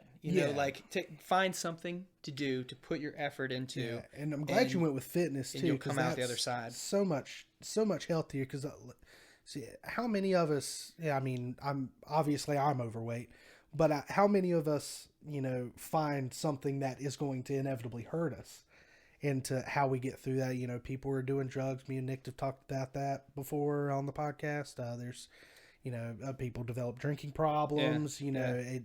Obviously mine was food. You know, you get lost in a box of cookies or whatever it is. You know, but it's good you found something that is going to do nothing but help you. It's going to do nothing but good for you. Right. You know, so with that, are you like setting yourself, I don't know if you're done with that whole kind of bodybuilding thing, but are you setting yourself goals? Like, this is what I want to do over this span of time? Or are you just trying to maintain or? Yeah. So right now I'm in this maintain thing just cause it was so brutal. Yeah. When we went through that your body, like as much as I wasn't feeling it, my body was begging me for a break, you know? Yeah. So I didn't take a break. I still do the workout 6 days a week and everything like that. But, I give myself some cheat meals. Like once or twice a week, I can have a meal that wasn't on the regiment or the plan. And we weren't drinking any alcohol. I've had some alcohol now, like each weekend, a little bit here and there. But to be honest with you, you know, like I said, I was concerned about having alcoholism. It runs on one side of my family, at least, and in a terrible way. And I thought, man, here I go. You know, I'm just going down that hole. But once I defeated it, like I think it ended up being like 120 some days with no alcohol. Hell yeah. Then when I had a beer, I almost felt gross. I was almost like, man, and I almost felt disappointed. Like I was like, man, all that work I put in, you know, you play the mental game. You're like, all that work I put in is gone now because I just had a beer. It's like, no, you didn't get to this point in one day. You're not going to lose what you have in one day. Yeah. But you can't get carried away with it too, you know. So. I think moderation's a thing. I think too much of anything is too much. I mean, I totally and that totally could have been agree for with that. you, like too much guitar, and too much then guitar, going through something like that, like that, it wasn't gonna help you. Right. It was just gonna make things worse. Right. That's why I it is, you know, it's astounding to me, like guys saying like, you know, there's a, like with Matt, and then there's another guitar player that I've never met in person before, but we talk a lot on social media. You might know him. His name's David Sink. He lives in like South Carolina, but I think he's talked to you a couple times. Yeah, definitely Facebook. Yes, sure. Yeah, he'll say he practices like 8-10 hours a day, and like I love guitar, man. That's what I was born to do. You know, I'm not the greatest to ever do it, but that's what I feel like I was born to do. I can't do it for 10 hours a day. Yeah, you know, a lot of times, like you were saying earlier, Matt, I have a guitar in my hand for that amount of time, teaching and playing a gig, or like a combination of practice, teaching, and then playing a gig or whatever. But you know, it's like over the weekend, like I was saying, I played 2 gigs back to back on Saturday, and then one yesterday, and it can take a toll on you. I mean, I didn't want it when I got home. I didn't want anything to do with music. I wanted to put on The Big Bang Theory and you know, and just not think about music at all. Oh yeah, you know? Yeah. And I think you got to have the balance, like you said earlier. Yeah. I think there's Moderation's times in a your big life deal. where you have to go hardcore. Like when I was in school, and you know, all those years I was single. Like I'm so grateful that the only person making me practice that much was me. Yeah. I could have been in all the bands I was in and done great and done fine. But no, I got to be in those bands, and I did extraordinary, and it took me to this new thing and this new thing. So like I'm grateful for it, but it is not sustainable now. Yeah. I can't practice 10 hours a day. Well, so I just got to practice, you know, intentional. And life changes. Yeah, Right. Life changes, and your obligations change, and especially with something like that, you must have seen just an opportunity. It's like, there is nothing better in the world to do right now than play guitar. And that's just the way it was. You know, there wasn't anything else to spend time on other than making enough money to keep you in your room and doing well at school. Like, and I guess when you say you went to school, was that part of it? I know you said you took jazz courses, but it was like, is that what your degree's in? Like, is it music? Basically, So jazz performance from Cleveland, and then the Atlanta Institute is more like just a certificate. Like it's not like it's just a tech school. Like they prepare you to go out and play classical. Like they teach you how to be basically what I am. Like I'm a musician that plays a bunch of things. I can do classical. I could play your wedding, then your dinner set, and then jam with the band at the end of the night. Like I can do all that. They taught us all that at school, you know. And I've experienced it, you know, via through playing. But like I got all my jazz, my sight reading, all that stuff via through school. So you had to clock in a year 1,000 hours of practice at the school. So you clocked into just school. While you were there. When you get to school, you clock in, and then it begins. So you don't necessarily have to be practicing to get that clock in, but I took it that way. Mm-hmm. So I would go to school every time I was practicing, and I did not log the hours I practiced at home. So I cleared that 1,000 like in the first 6 months. You're literally making the most of it. Like, oh yeah, no, I didn't take it for granted, and if anything, I made a lot of my peers around me, you know, either decide, you know, this isn't for me, or if I'm going to do it, I got to do it like how Sickels is doing it. Kind of thing. You set an example. So with, and also out of curiosity, because I know you said it's obviously taught you how to do what you're doing now, but had you not had any of that schooling, like, do you think you would be in the same place, or do you think you'd still be doing what you're doing now, or? I don't know. That's a hard question to say. I think. Do you think it was? I guess. What do you think it was more that drove you to do what you're doing now versus the schooling that really put you there? Yeah, you know, it's a strange thing because it's a double-edged sword. Like I'm very grateful for it, and it did put me somewhere. I think I play now. I would have never played like I do now had I not had the schooling. But so it was definitely made a big difference. But it was more about what I did after the schooling, because like what you learn in a year. Like I said, I was in Atlanta for a year, so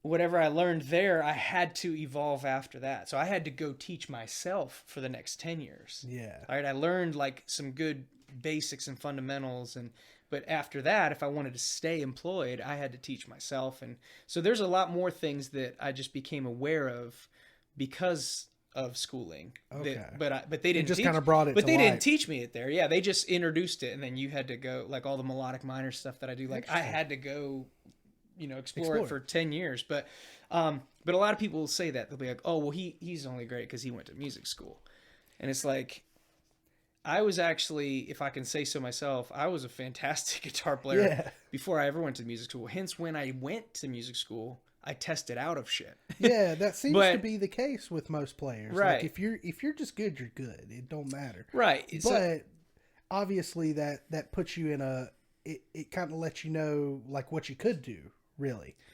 Right. Versus... And then gives people ammo to throw at you. You know? So it's a double-edged sword. So a lot of times I won't even mention it. I won't even mention that I went to school. I don't like that it makes another musician feel like I'm on a pedestal that they're not on. And I don't like when they throw the rocks at me. Well, I appreciate that. I would just rather not mention it at all. Unless it's on a resume or like a prerequisite for to teach or something. Well, I think it's cool that nice you did to have that sort of thing, though, but because I've honestly only seen that perspective a little bit. You know, there's only a couple musicians that I've ever met that have had some sort of formal training, and I've kind of asked them the same question, and I haven't gotten the exact same answer, but pretty similar. It's just like, well, I could play before I got there. That's kind of what was what I hear a lot.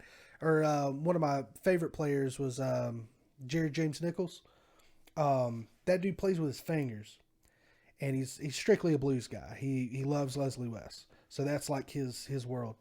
But he went to Berkeley and went there for like 6 months and said, screw this place, and then left. And now he's got his own Epiphone guitar and he's touring around. Right now, I think he's on tour with Black Label Society. So it's just like the dude literally like went there. They told him to do something different because it wasn't, you know, it wasn't what he was doing. So he was a great guitar player that got there and wasn't doing things in a contemporary style, I would say. Right.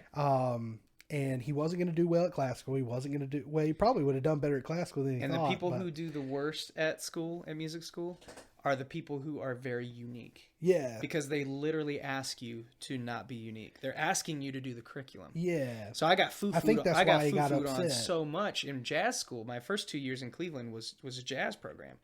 Well, I got shit on the entire time I was there because I wouldn't do, you know, what they wanted me to do. I was trying to learn the theory and everything so that I could go do my own thing. But when you're in there, they want you to play. It's like, no, play this jazz song. Autumn Leaves, how it goes. Yeah. And so I struggled mightily there. But sorry, I drank so much water. You're good, I go to man. the bathroom again? You were absolutely good, man. Yeah, we've just got a little bit longer if you're cool with that. I don't know how much time you got, but yeah, we can go one more short round. Yeah, we'll go one more. Oh God. Let y'all. It was also leg day. It's leg day. You feeling it? Yeah. Feeling the leg day. I love this group thing too. Thank you. That's actually Needham got me that. The bobbleheads I think came from Amy and me. I think I bought the group one and then Amy bought the other two ones. Oh, okay.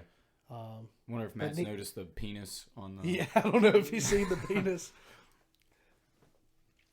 Yeah, that is a interesting thought though, because like me and you both didn't really. I mean, we had some sort of schooling. People taught us, but like it wasn't like formal education, I guess. Yeah, I mean, I always tell people that like I regret not doing any kind of music in school, but I mean, I don't know. I'm doing it for a living now. Yeah, yes, you know. Well, that seems to be what keeps popping up. It's not that you can't do it. It seems like it's not that you can't do it without the school. Yeah. But it's. I mean, if anything, it just makes you a better musician. Yeah, it makes you a better musician. Makes Maybe makes it's you easier more to well-rounded. network. Well, I'll ask him when he comes back in as far as kind of networking, if that kind of helped him just to meet other musicians doing the same thing he is. But I know, like I said, I really like Jared James Nichols. So when I listen to him, and literally he's playing blues, like that's what he's doing. He's quick to shred your face off, but he's basically like he's doing banjo rolls and stuff. Like he's not doing what they would have wanted him to do. You know, he's not learning any sort of jazz or classical theory. Yeah. So I guess that's what it was. He got in. Yeah. He got there, and it just you wasn't for him, I guess. That dog is my best friend now. I told you, man. I told you, man. She fell in love with you. That's the way it goes. You may not like what I say here, but I've watched Jared James Nichols several times, and I can't get into it. I almost think it's gimmicky how he plays. Yeah, I don't think he's good at what he does. I don't think he's for everybody. I really don't.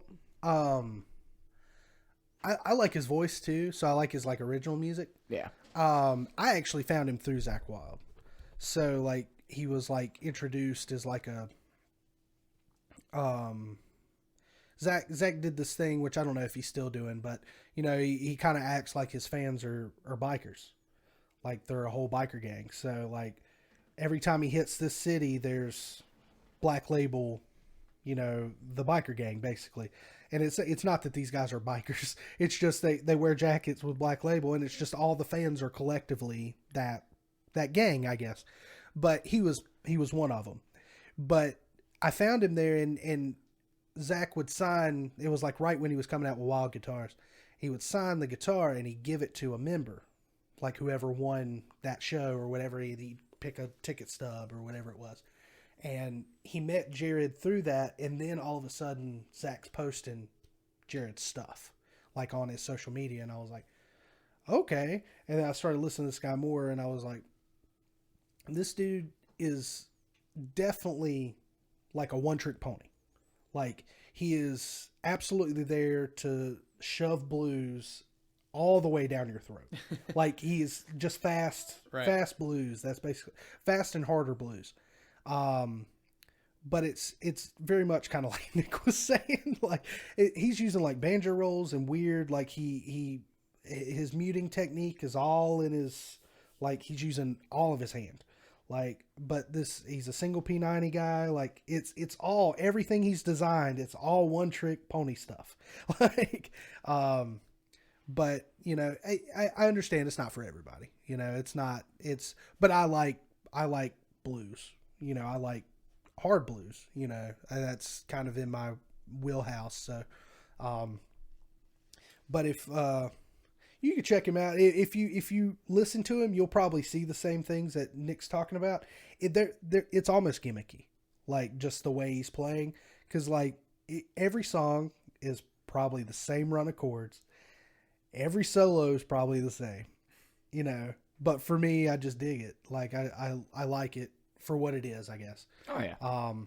But it was insane that dude like got as far as what we were talking about when you went to the bathroom was like, as far as like formal training and things like that, it seems like no musician has a problem with becoming a musician, you know, without schooling. But it seems like the ones that do get schooling are just exponentially they blossom a whole lot more. So do you think that kind of is kind of more what it's like? Like it just kind of helped open things up, like even networking, you know, like just knowing people. Yeah. I don't think it did me any harm. It didn't do you any harm. For sure. I've definitely been in scenarios where, like I played at this, international guitar summit 3 or 4 years consecutively, went to it and performed in some aspect of it. Yeah. But the first year I went, I turned a bunch of heads because everyone was in there doing the same thing, and then I show up with Ben Lacey and I did the solo guitar thing. Then it was like, oh my god! Yeah. But you could literally go jam in the atrium of the hotel till 2 or 3 a.m. Well, I was just coming in. That sounds like my. I think we went out drinking or something. We went out and got some drinks, and we came in, and everyone else went to bed. And I went through the atrium, and I saw this gentleman sitting there playing guitar and just, you know, doing all the Chet Atkins stuff. And I was like, oh, this is my wheelhouse. Yeah. So I went and sat with him. He ended up, I think he said he played guitar with Jennifer Lopez. Oh, that's cool. Yeah. So there's like stars in the hotel with you that you don't even know, you know, who they play with till you ask them. And we sat down and played, and we did like a blues or something like that. And at some point I just went off and just went jazzy with it. And he was just like stopping me everywhere. And he was like, dude, what was that? What was that? Show me what that was. What was that? He's like, I've heard that sound before, but what was that?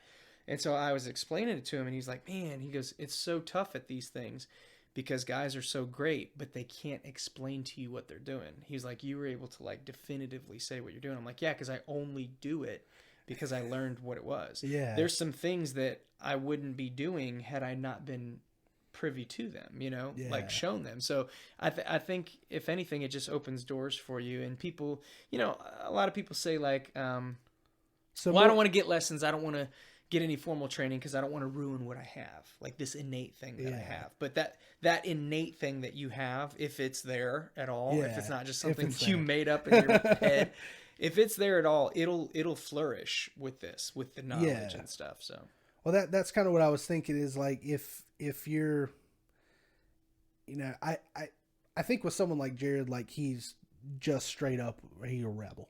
He's a rebel guy. He wanting to go against the system, and that he realized that was where he wanted to be, and then really quickly realized that wasn't for him. And he did fine with it. Now he's doing what he's wanting to do. But, you know, I think me personally, like I do like blues rock. I do like blues hard rock, but I don't think that that's what I want to do for the rest of my life. Right. I do feel like that's what he will be doing for the rest of his life. Right. You know, so I feel like, you know, knowing some other things would probably be beneficial. Well, yeah, and a lot of people associate it with, oh, well, I don't want to learn jazz because I don't want to play jazz. But like, to be honest with you, neither do I. But I learned jazz. Like, I play jazz now because I've come over years now. I've come to appreciate it more and better because I understand now what I'm actually listening to. Yeah. It's way different than when you heard it before. It's like, oh, they're just playing a bunch of wrong notes a couple times.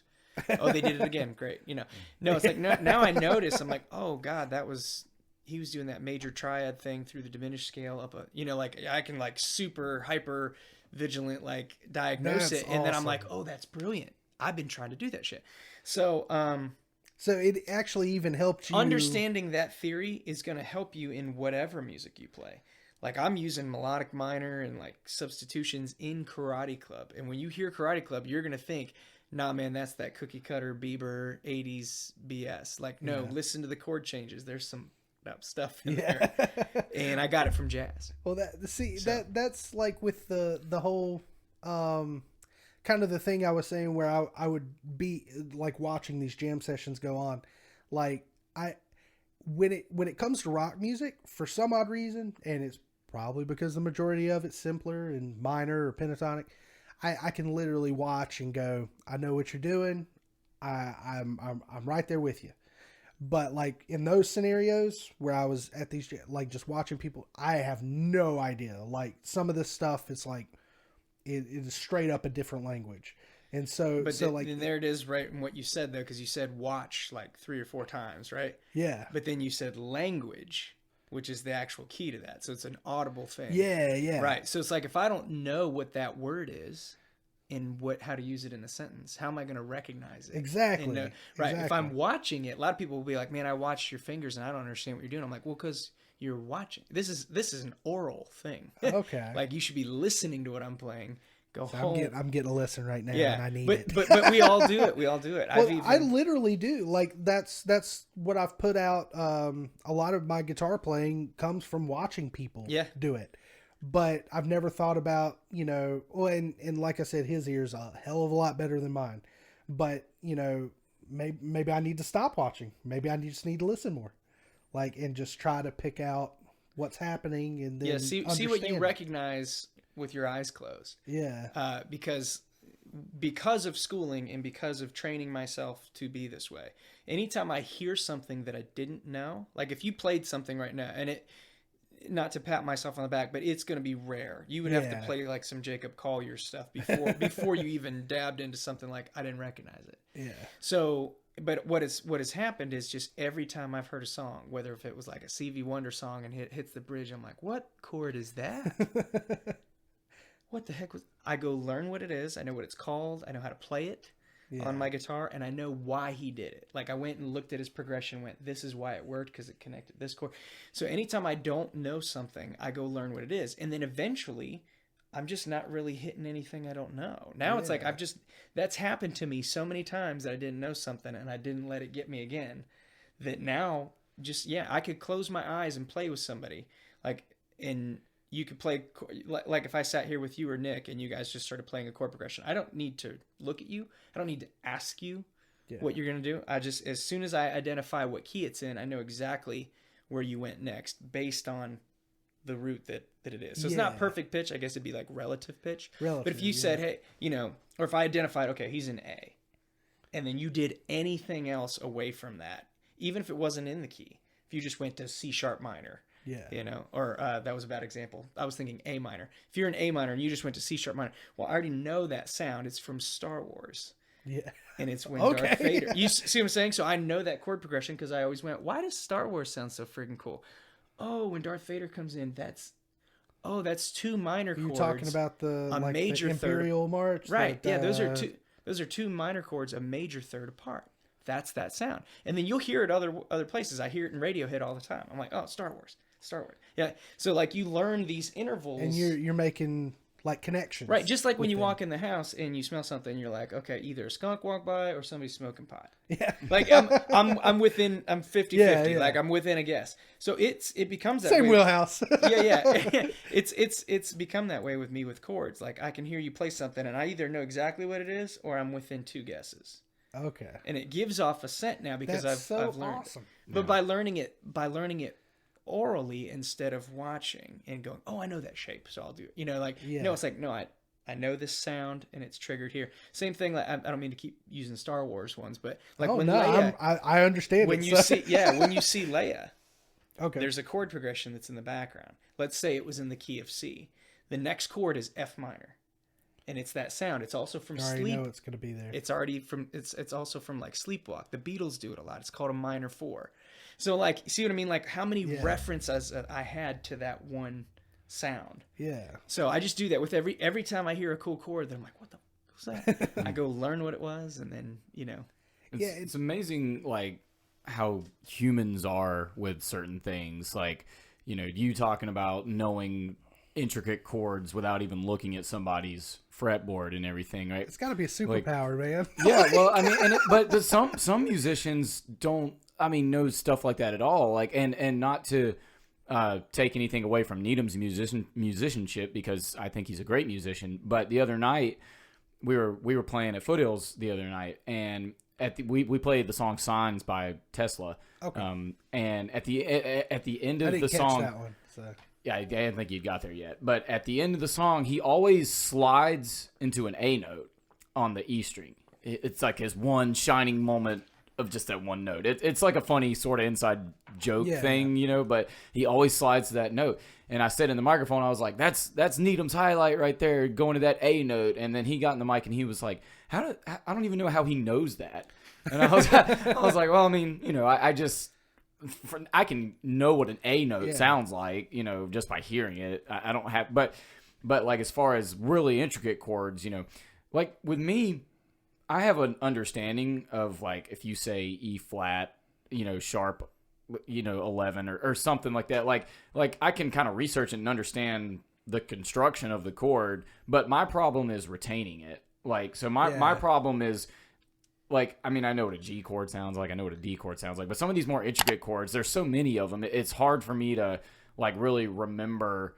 It's like the same way with all the modes and everything. Like I can understand them, but it's hard for me to really, like, if I don't play one for several weeks, it's hard for me to remember. That's literally the key, is just using them. In jazz, every song you're playing sharp 11 chords, you know, major 7. Like you're constantly using. So jazz is making you do it. Jazz is making, by learning that repertoire. That's why it's important, you know, to go back and learn the standards and stuff, because they were doing all that stuff. So you get to a point where 7s and sharp 9s and all that stuff just doesn't bother you, because that's commonplace in that music. Every song, whether I want to or not, we're playing major 7s, we're playing, you know, dominant 7 sharp 11s or 13 flat 9. Like, it's always there. Yeah. So if you study it as a rock player, it's going to be harder for you to retain it and use it, because we don't have a place. You'd have to. You're gonna have to start inserting it, and you don't want to do it in blues necessarily. You know what I mean? Like, there's places it doesn't belong. So, and I learned that the hard way too. I was always going to blues jams and trying to insert all this jazz. Like, dude, blues really sounds the best when you just play it like the greats did. Yeah. You know, it's okay to put your spin on it and your voice on it, but or your isms, you know, the way you bend or the way you articulate and phrase. But at the end of the day, all those crazy modes aren't the greatest thing on the blues. Now, you get down the whiskey box and we play blues, it might go there, because we're not trying to adhere, but you're all in that world. Yeah, we're not trying to adhere to any traditions, or we're not worried about offending old jazz cats. You know. And with that too, that's why when I caught wind of, like, guys like Guthrie Govan. Oh god. Like, when I caught wind of guys like that, like, I could literally watch a guy play blues, and it literally, but from almost like a jazz world, like, and it still do make sense. Like, it still coherently sounds fine. Right. But he's putting all his stuff in it, and he's making it work. Now, I'm not saying that any jazz guy could do that, but I'm sure you're pretty close to something like that. So if there was someone around here that's going to figure out how to put that in blues, yeah, no, I know, it's I know you. How to do it. I'm not usually welcome back once I do. Not welcome back. So I guess too, I've never been in like a big blues circle or something like that, or played with anybody that was strictly blues. You know, but is that a thing? Is there like a blues culture and a jazz culture, like, where they're like sticklers? Oh yeah, to the okay. And they're amazing. I mean, they're on a ton of them are on Instagram. You watch them, and they're amazing. But they all do sound alike in a way.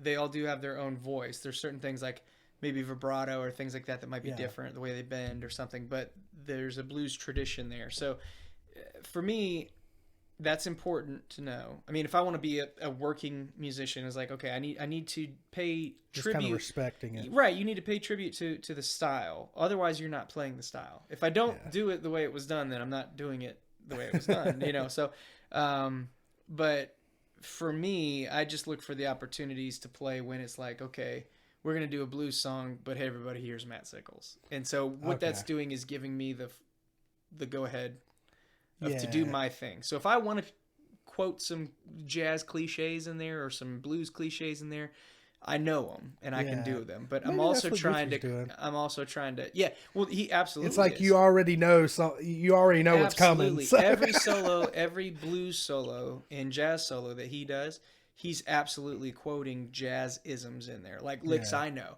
It's the shit he does that you realize it's him. Like when he does the 8-finger tapping, you're like, oh, he just did that in a blues. Oh my God. Well, that was Guthrie Govan because that wasn't Chuck Berry. No, There's no, no in absolutely no not. universe was that Chuck Berry. But he still quotes. He'll still put in the little nuggets of like, oh, he does know what blues is supposed to sound like. He's just choosing not to do it. Yeah, You know? that's what I love. So I like to about that play man. enough to convince somebody, oh, he does know what jazz is supposed to sound like, but he's just doing whatever he wants right now. Yeah, You know. And I've Nick could probably attest to this. There's been a lot of situations where it's like, no, I'm just going to force these notes in here, and that's where I want them. You know? And at the end of the day, you're not wrong. Yeah, You know what I mean? I'm not wrong, but like sometimes they were better off not there. Yeah. At the end of the day, you know, we talk about all this schooling and theory and stuff like that, but you know, really at the end of the day, music is subjective, and you know, there's you can say there's right and wrong ways to play it. You know, there's things that might sound like they clash, but you know, if something that sounds horribly clashed sounds good to somebody, then that's all that matters. I think it just depends on intent. Yeah, and you can't know the person's intent. Like you can listen to somebody and go, "Wow, the bass and the chords, those are clashing." And then there's other times where they got that rub, and you're like, "That was brilliant. I think they meant to do that." Yeah. You know what I mean? And you can never know. So Yeah, like when you I'm never doing it know. in songs, if I'm putting a rub in or a dissonance, like I'm purposefully doing it in this clever way where it's like, I'm never doing it. I'm forcing it. you know, like the person who gets this is gonna get it. It's gonna go Yeah. over a lot of people's head, but somebody's gonna go, oh, that chord, you know. Yeah. And so I'm always looking for that moment. But there are times, man, especially in co-writing sessions where you sit down with somebody and they're like, yeah, man, I was trying to put the rub in, and then you're listening to it, you're like, we're gonna get made fun of. Yeah, we're gonna be laughing. That is not what I meant. Yeah, we need to do this other thing. But it's encouraging because you see people trying. You know, they learned about the rub. Oh, it's actually good to have dissonance. But great musicians will recognize it and will you know pull that out. They'll be like, dude, I mean, your solo obviously was great, but dude, that chord in the bridge, like that's what I the long one. for. It's like you know, my solo should be okay after 25 years of playing guitar. Should do an okay solo, but that if they go that chord or that harmony, I'm like, yes, they get it, you know. Well, and also I think it does go back to kind of what Nick was saying. It's just it's what you like. Yeah, for example, I like Jared James, and he's not a humongous fan. But there's also a lot of stuff that Nick likes that, you know, I don't listen to or whatever. He seems to think that I love CC DeVille. That's an inside joke at this point. He hates CC DeVille. There are some guitar players that I can't get behind. CC's at the bottom of my I've always list. liked CC, and that's totally fine that he does, and I can understand why people don't like CC, but I just like to make fun of him. Like that's your favorite, that is your favorite guitar player of all time. I don't want to put down anybody. Trust me, I don't want to put down anybody. But most of the CC stuff, I'm just like. I always thought in the studio he wrote great solos. I thought he wrote solos that fit the song well. I disagree. You don't. If you want to put something on this, you can. I ain't gonna put you on the spot, man. CC doesn't bother me. Really? It Okay. doesn't bother me. Not my favorite. But I've learned a few CC's solos in my day. But like my dude was Richie Sambora. Like that you liked or didn't like. That was like my hero. Yeah. Oh, yeah, okay. Richie's Of the the 80s, shit. of the 80s I would say guys, Richie's the shit. Richie's the shit because his phrasing was great, but he could also do tricks like the 80s dudes were doing. All the windy bars. Yeah. Like he still had tricks, but then like as he got older, he just got bluesier and more soulful, and everyone else just was still doing the tricks and the pitch harmonic squeals, and it's just He like kind of evolved. he grew, whereas they had their time and their shtick, and they died with it, you know. Yeah. But like I loved all the 80s hair guitar players when I was younger. When I got older, I started liking the guys that kind of went under the radar till now. like the Richie Kotzens. Oh, Richie yeah. was the shit. I Richie's like good. Richie. Yeah, like I liked those guys. Like they weren't as big as Eddie Van Halen or Richie Sambora. They weren't big household names, Richie- but they are Richie great. was in Poison for a while. Yeah, but Richie does well. One, his playing's a lot different, and his playing's evolved a lot. Like that dude went from like shred maximum to soul. Oh yeah, Way, Yeah. way and his voice. Yeah, his Oh. voice is golden, and that's what surprised me that he was ever in Poison, because I was just like, why did he need Well, those? guys? Slash was in Poison. Kind of. Sorta. He got the job, but he wasn't glam enough for him. When even Slash, like there's times where I'm just like, nah, we can't GNR any Slash today, And it's not that he's a bad player. It's just in stereotypically, like CC is one of those players that, like, when the solo comes, I'm like, that is the corniest solo I've ever heard in my entire life, and I just there is no flavor to that. That is exactly what I was expecting. I'll give you mine. I'll give you mine, who would be, I guess, my equivalent to your CC, and it's a guy that plays for the band that's on Matt's shirt. I almost cannot stand Phil Collin. Phil Collin. I think his solos are so, and I love Def Leppard, but I think his solos to me are just so boring. He's a good player. I think he wrote some of the most boring solos in my life. Go out on a limb and say I kind of understand, but at the same time, Phil Collin is so much cooler than CC. Is he though? He is so much Goes cooler. up on stage with his oiled body, no, he's still rocking them lobes, his earrings. I think Def he's Leppard's so much cooler. Songwriting and guitar parts, just how they're layered. Is, yeah. I think that gives him the pass. But like for example, I love Aerosmith. Yeah. I don't have a favorite guitar solo from an Aerosmith. Yeah, me neither. Which one? I do like a lot of Aerosmith songs. But their parts are great. Yeah. I do love the guitar parts and obviously his voice and the harmonies. But yeah, I guess I do agree with you. He doesn't have I was bigger. I wish they would have given Stephen Clark a little more. I don't think he wanted to play lead all that much. He was more of their rhythm player, I guess. But I would have liked to have seen more from him lead wise. It's kind of like in the current evolution of Def Leppard. Like I would much prefer to see Vivian Campbell. I love it, dude. The solo on he's one of my dudes. Like the solo on Rainbow in the Dark from Dio is. That solo is amazing. Yeah, most of those he is solos, a much better player than Phil Collins. He was so pissed off. In my evidently, opinion. he was a young. Yeah, evidently he was really, really young when those were recorded, and evidently he was like in the studio, like him and Dio like bickering back and forth, and it's pissing him off, and like that's why those solos came out so hard. I have heard that Ronnie was kind of hard to deal with. He's mad, like he's a pissed off teenager, and yeah, those solos killed. But yeah, I would much prefer to hear Vivian over Phil Collins, most definitely. But I just think he's swaggier, like even in his vibrato, like it's a lot more stable. Let's say it's a lot more stable. Yeah. And it's not that I hate CC as a person or anything. It's just that when I hear a Poison guitar solo, I'm typically like rolling my eyes and I'm like, oh my God. Well, I don't know if you've ever heard the solo to Something to Believe In, but I think that's actually a very good solo. It was very fitting for I'll the go song. listen to it and then tell you how bad it is.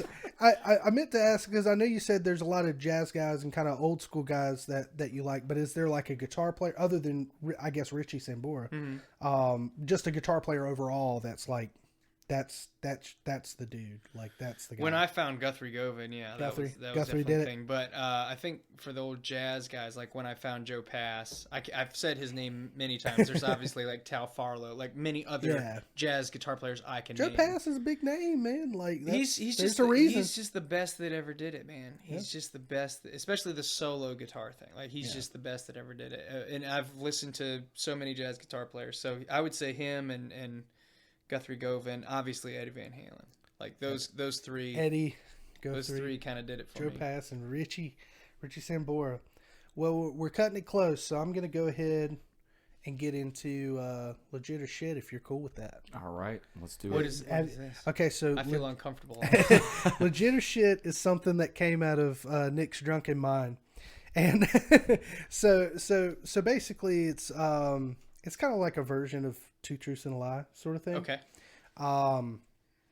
So I'm going to give y'all 5 things, and you're just going to tell me if it's legit or shit. Okay. Just true or false, basically. But typically, I try to get interesting. It's eventually going to get to the point to where I'm reiterating some of these. I have the feeling, but we'll see how long we can keep legit or shit Like alive. the 160 dad jokes. Book. Yeah.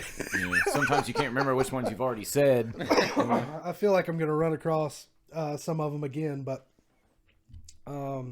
so it actually rains diamonds on Jupiter.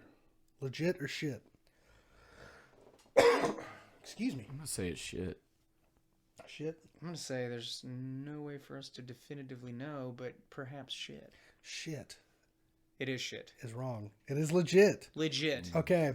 So, and this is according to research. Lightning storms on the planet turn methane into soot, which then hardens into chunks of graphite and then falls, which creates diamonds. Huh. And then the diamonds just fall into the planet and dissolve, basically, is what's I don't happening. guess we'll probably it's never like- get to actually get there and see them. So it basically creates soot, and then when the soot falls, I guess it gets hot enough. Well, my natural turn into reaction, diamond. I'll hold back my natural reaction Oh, to that. I know. Like, I'll Let it loose, man.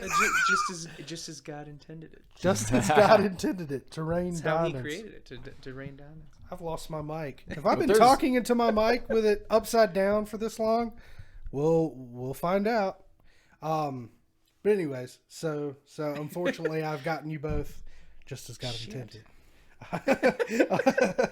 So 0 for 1. Clouds, the ones up in the sky, they roughly weigh 1.1 million pounds. Legit or shit? Shit. It's another shit. Shit. This one's legit too. Fuck. So Who's ever tried to pick up a cloud? it's actually more likely that they weigh more. So I guess you could say I can give y'all sort of credit on that. So evidently this is the explanation, and I don't like this one. Fuck this mic. There we go. Okay, we're better. So it's more likely that they weigh more, but it's actually because clouds weigh maybe this is the reason they float. Maybe I put this in. My notes are terrible. So Fired. clouds weigh less. See, I instead of putting the reasoning why, I put the explanation as to why they are still in the sky and not on the ground. Awesome. Well, So, good to know. for yeah, the it's next good. legit Yeah, shit. So anyways, and a lot of stuff from the sky I've put into this one. So Pluto has only made it around the sun once while it was considered a planet. Legit or shit? I'm gonna say legit. Shit. This one's shit. God bless. You don't So, do 3 in a row. Pluto is yet to complete a full orbit around the sun since it was discovered. So one Plutonian year is 247 and a half years long, basically. So it was deemed a planet in 1930 and then became a dwarf planet in 2006. So I'm still upset about that to this day. How dare they do that this is the to one poor that little Pluto? I know. So many of us learned it as a planet. yeah. Yeah. We have to unlearn And then that. some dude. I think at this point you have to call it a planet. Like at this point we're already there. We're already there. Like who decides that? Who decides that it's not a planet anymore? I think more of the problem is that someone discovered it and was like, I've discovered a planet. I must basically release it that way. And then everybody's just like, Pluto's a planet. And then once they actually research it and go, I don't know if we should consider it a I planet. think we jumped the ball on Yeah, that one. I think he just wanted some credit, maybe. Here's the one that had to do with the Ottomans. So Sony, the company that makes all your great gadgets, and I guess they make Spider-Man the movies. Still. PlayStation. Do they still make Spider-Man movies? Is it still Sony that does that, or has don't know. Disney bought that too? But anyways, Sony has existed as a company even before the Ottoman Empire dissolved. Shit. This one is shit. Okay, so even more interesting. So Sony was actually introduced as a company in 1946. The Ottomans dissolved in 1922, but Nintendo was formed in 1889. So, What products did they make? I don't know. I didn't go that far, but I don't think they were a tech company. The Nintendo 64 actually came out in 1889. Yeah, it's and they just kept it hidden for 100 years. Hey, it wouldn't surprise me in this world. Those crazy Asians. So this is one that absolutely blew my mind, and it's for one of two reasons. It's either because this is what popped up in my fucked up mind, or because it's real. So, in Iran, 14 squirrels were arrested for espionage. Legit or shit? Well, it's got to be legit. That's got to be legit. It is legit. If it blew your mind. It fucking blew my mind. So, evidently, it was in 2007. And officials claim that the rodents were serving as spies for the Western enemy nations, determined to chip away at the Islamic Republic. Oh so these squirrels are for the Americans. I'll be honest with you. I did pull that from a reliable source. I'll have to go back and look that little piece because I had to look that shit up. I was like, "There's no way this shit's real," and then I looked it up and I was like, "Holy shit!" I don't know what the severity of this imprisonment was. I don't know if they just like trapped 14 squirrels and then life. I don't know if they legit went into jail or if they were tortured for information or what fucking happened. But anyways, thank you so much, Matt, for sitting through that. I really do appreciate it, and thank you for coming again. Yeah, thanks for having me. It was really cool to get your perspective on some things because, like I said, it's been, and I'm not to harp on the whole education thing again, but like it's very few times that I get to sit with someone who's like studied that way. So picking your brain was really fun. Yeah. Like I really do appreciate it. We just hang around all these backwoods musicians all the time. But, I learned on the porch, so that's where I stayed for some reason.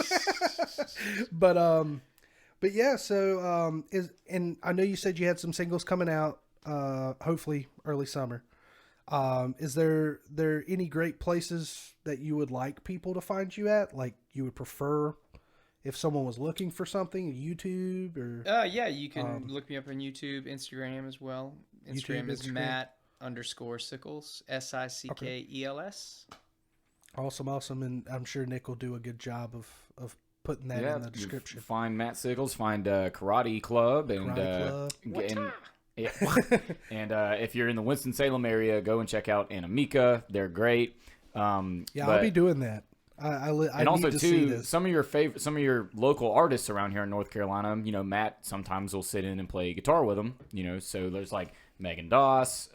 You played with Luke Cope. Before.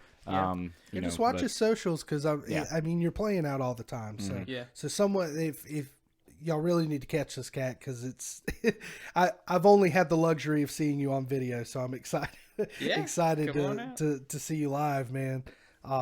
Especially with Nick hyping it up as much, and I'm sure I know you're going to be humble about it, but I'm sure it's just as good as he's saying. Yeah. I heard about Matt in like 2016 from Keith Ford. We've mentioned him a couple times on the podcast, and he told me because I worked with him, and he told me to go look Matt up, and I did, and I was like, what? What is this? What is this?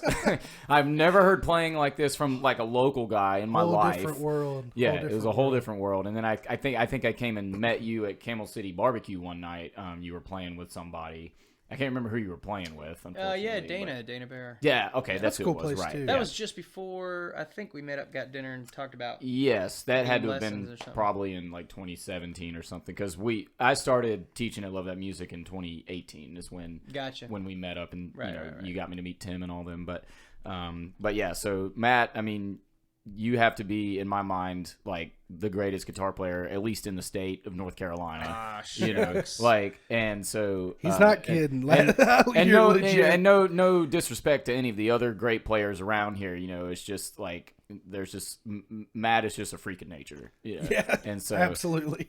So In a good way. You, In a good you way. agreeing to come on the podcast, man, was. You know, we really appreciate it. Thank you so much. But you know, I'm also privileged that I get to pretty much hear you every day. so you know, I'm a lucky musician, and So come back is what he said. Yeah, man. Pleasure's Come mine. back This is anytime. fun, man, and I wish you guys the best. I Yeah. hope the podcast stuff goes good. We're hoping the video thing will be a thing next time, so everybody will be I able think to that'll see. change the ball game too. Yeah. I tend to notice a lot of the podcasts do a lot better, not just with the listening Yeah, aspect, but with the visual. So you yeah, guys, you they get a little got bit of both. Yeah, they got a cool setup going, guys. So stay tuned. And next time be Matt watching. comes on, We got it out of the basement. Let's so- let's hope next time Matt gets here, we'll be at Joe Rogan levels. Yeah, Joe Rogan. Joe Rogan.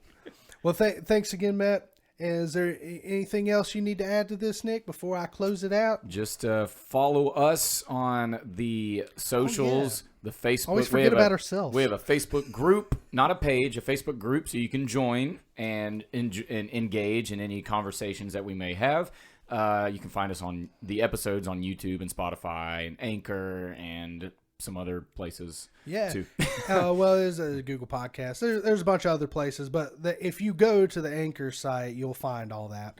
If you want to listen to it on your favorite platform, we've also just recently got into Patreon. That will soon be up. Mm-hmm. So keep a watch out for that. We'll have some links on the socials, and so you know what Patreon means. That means support us because you can make this podcast better. But also it means merch. So.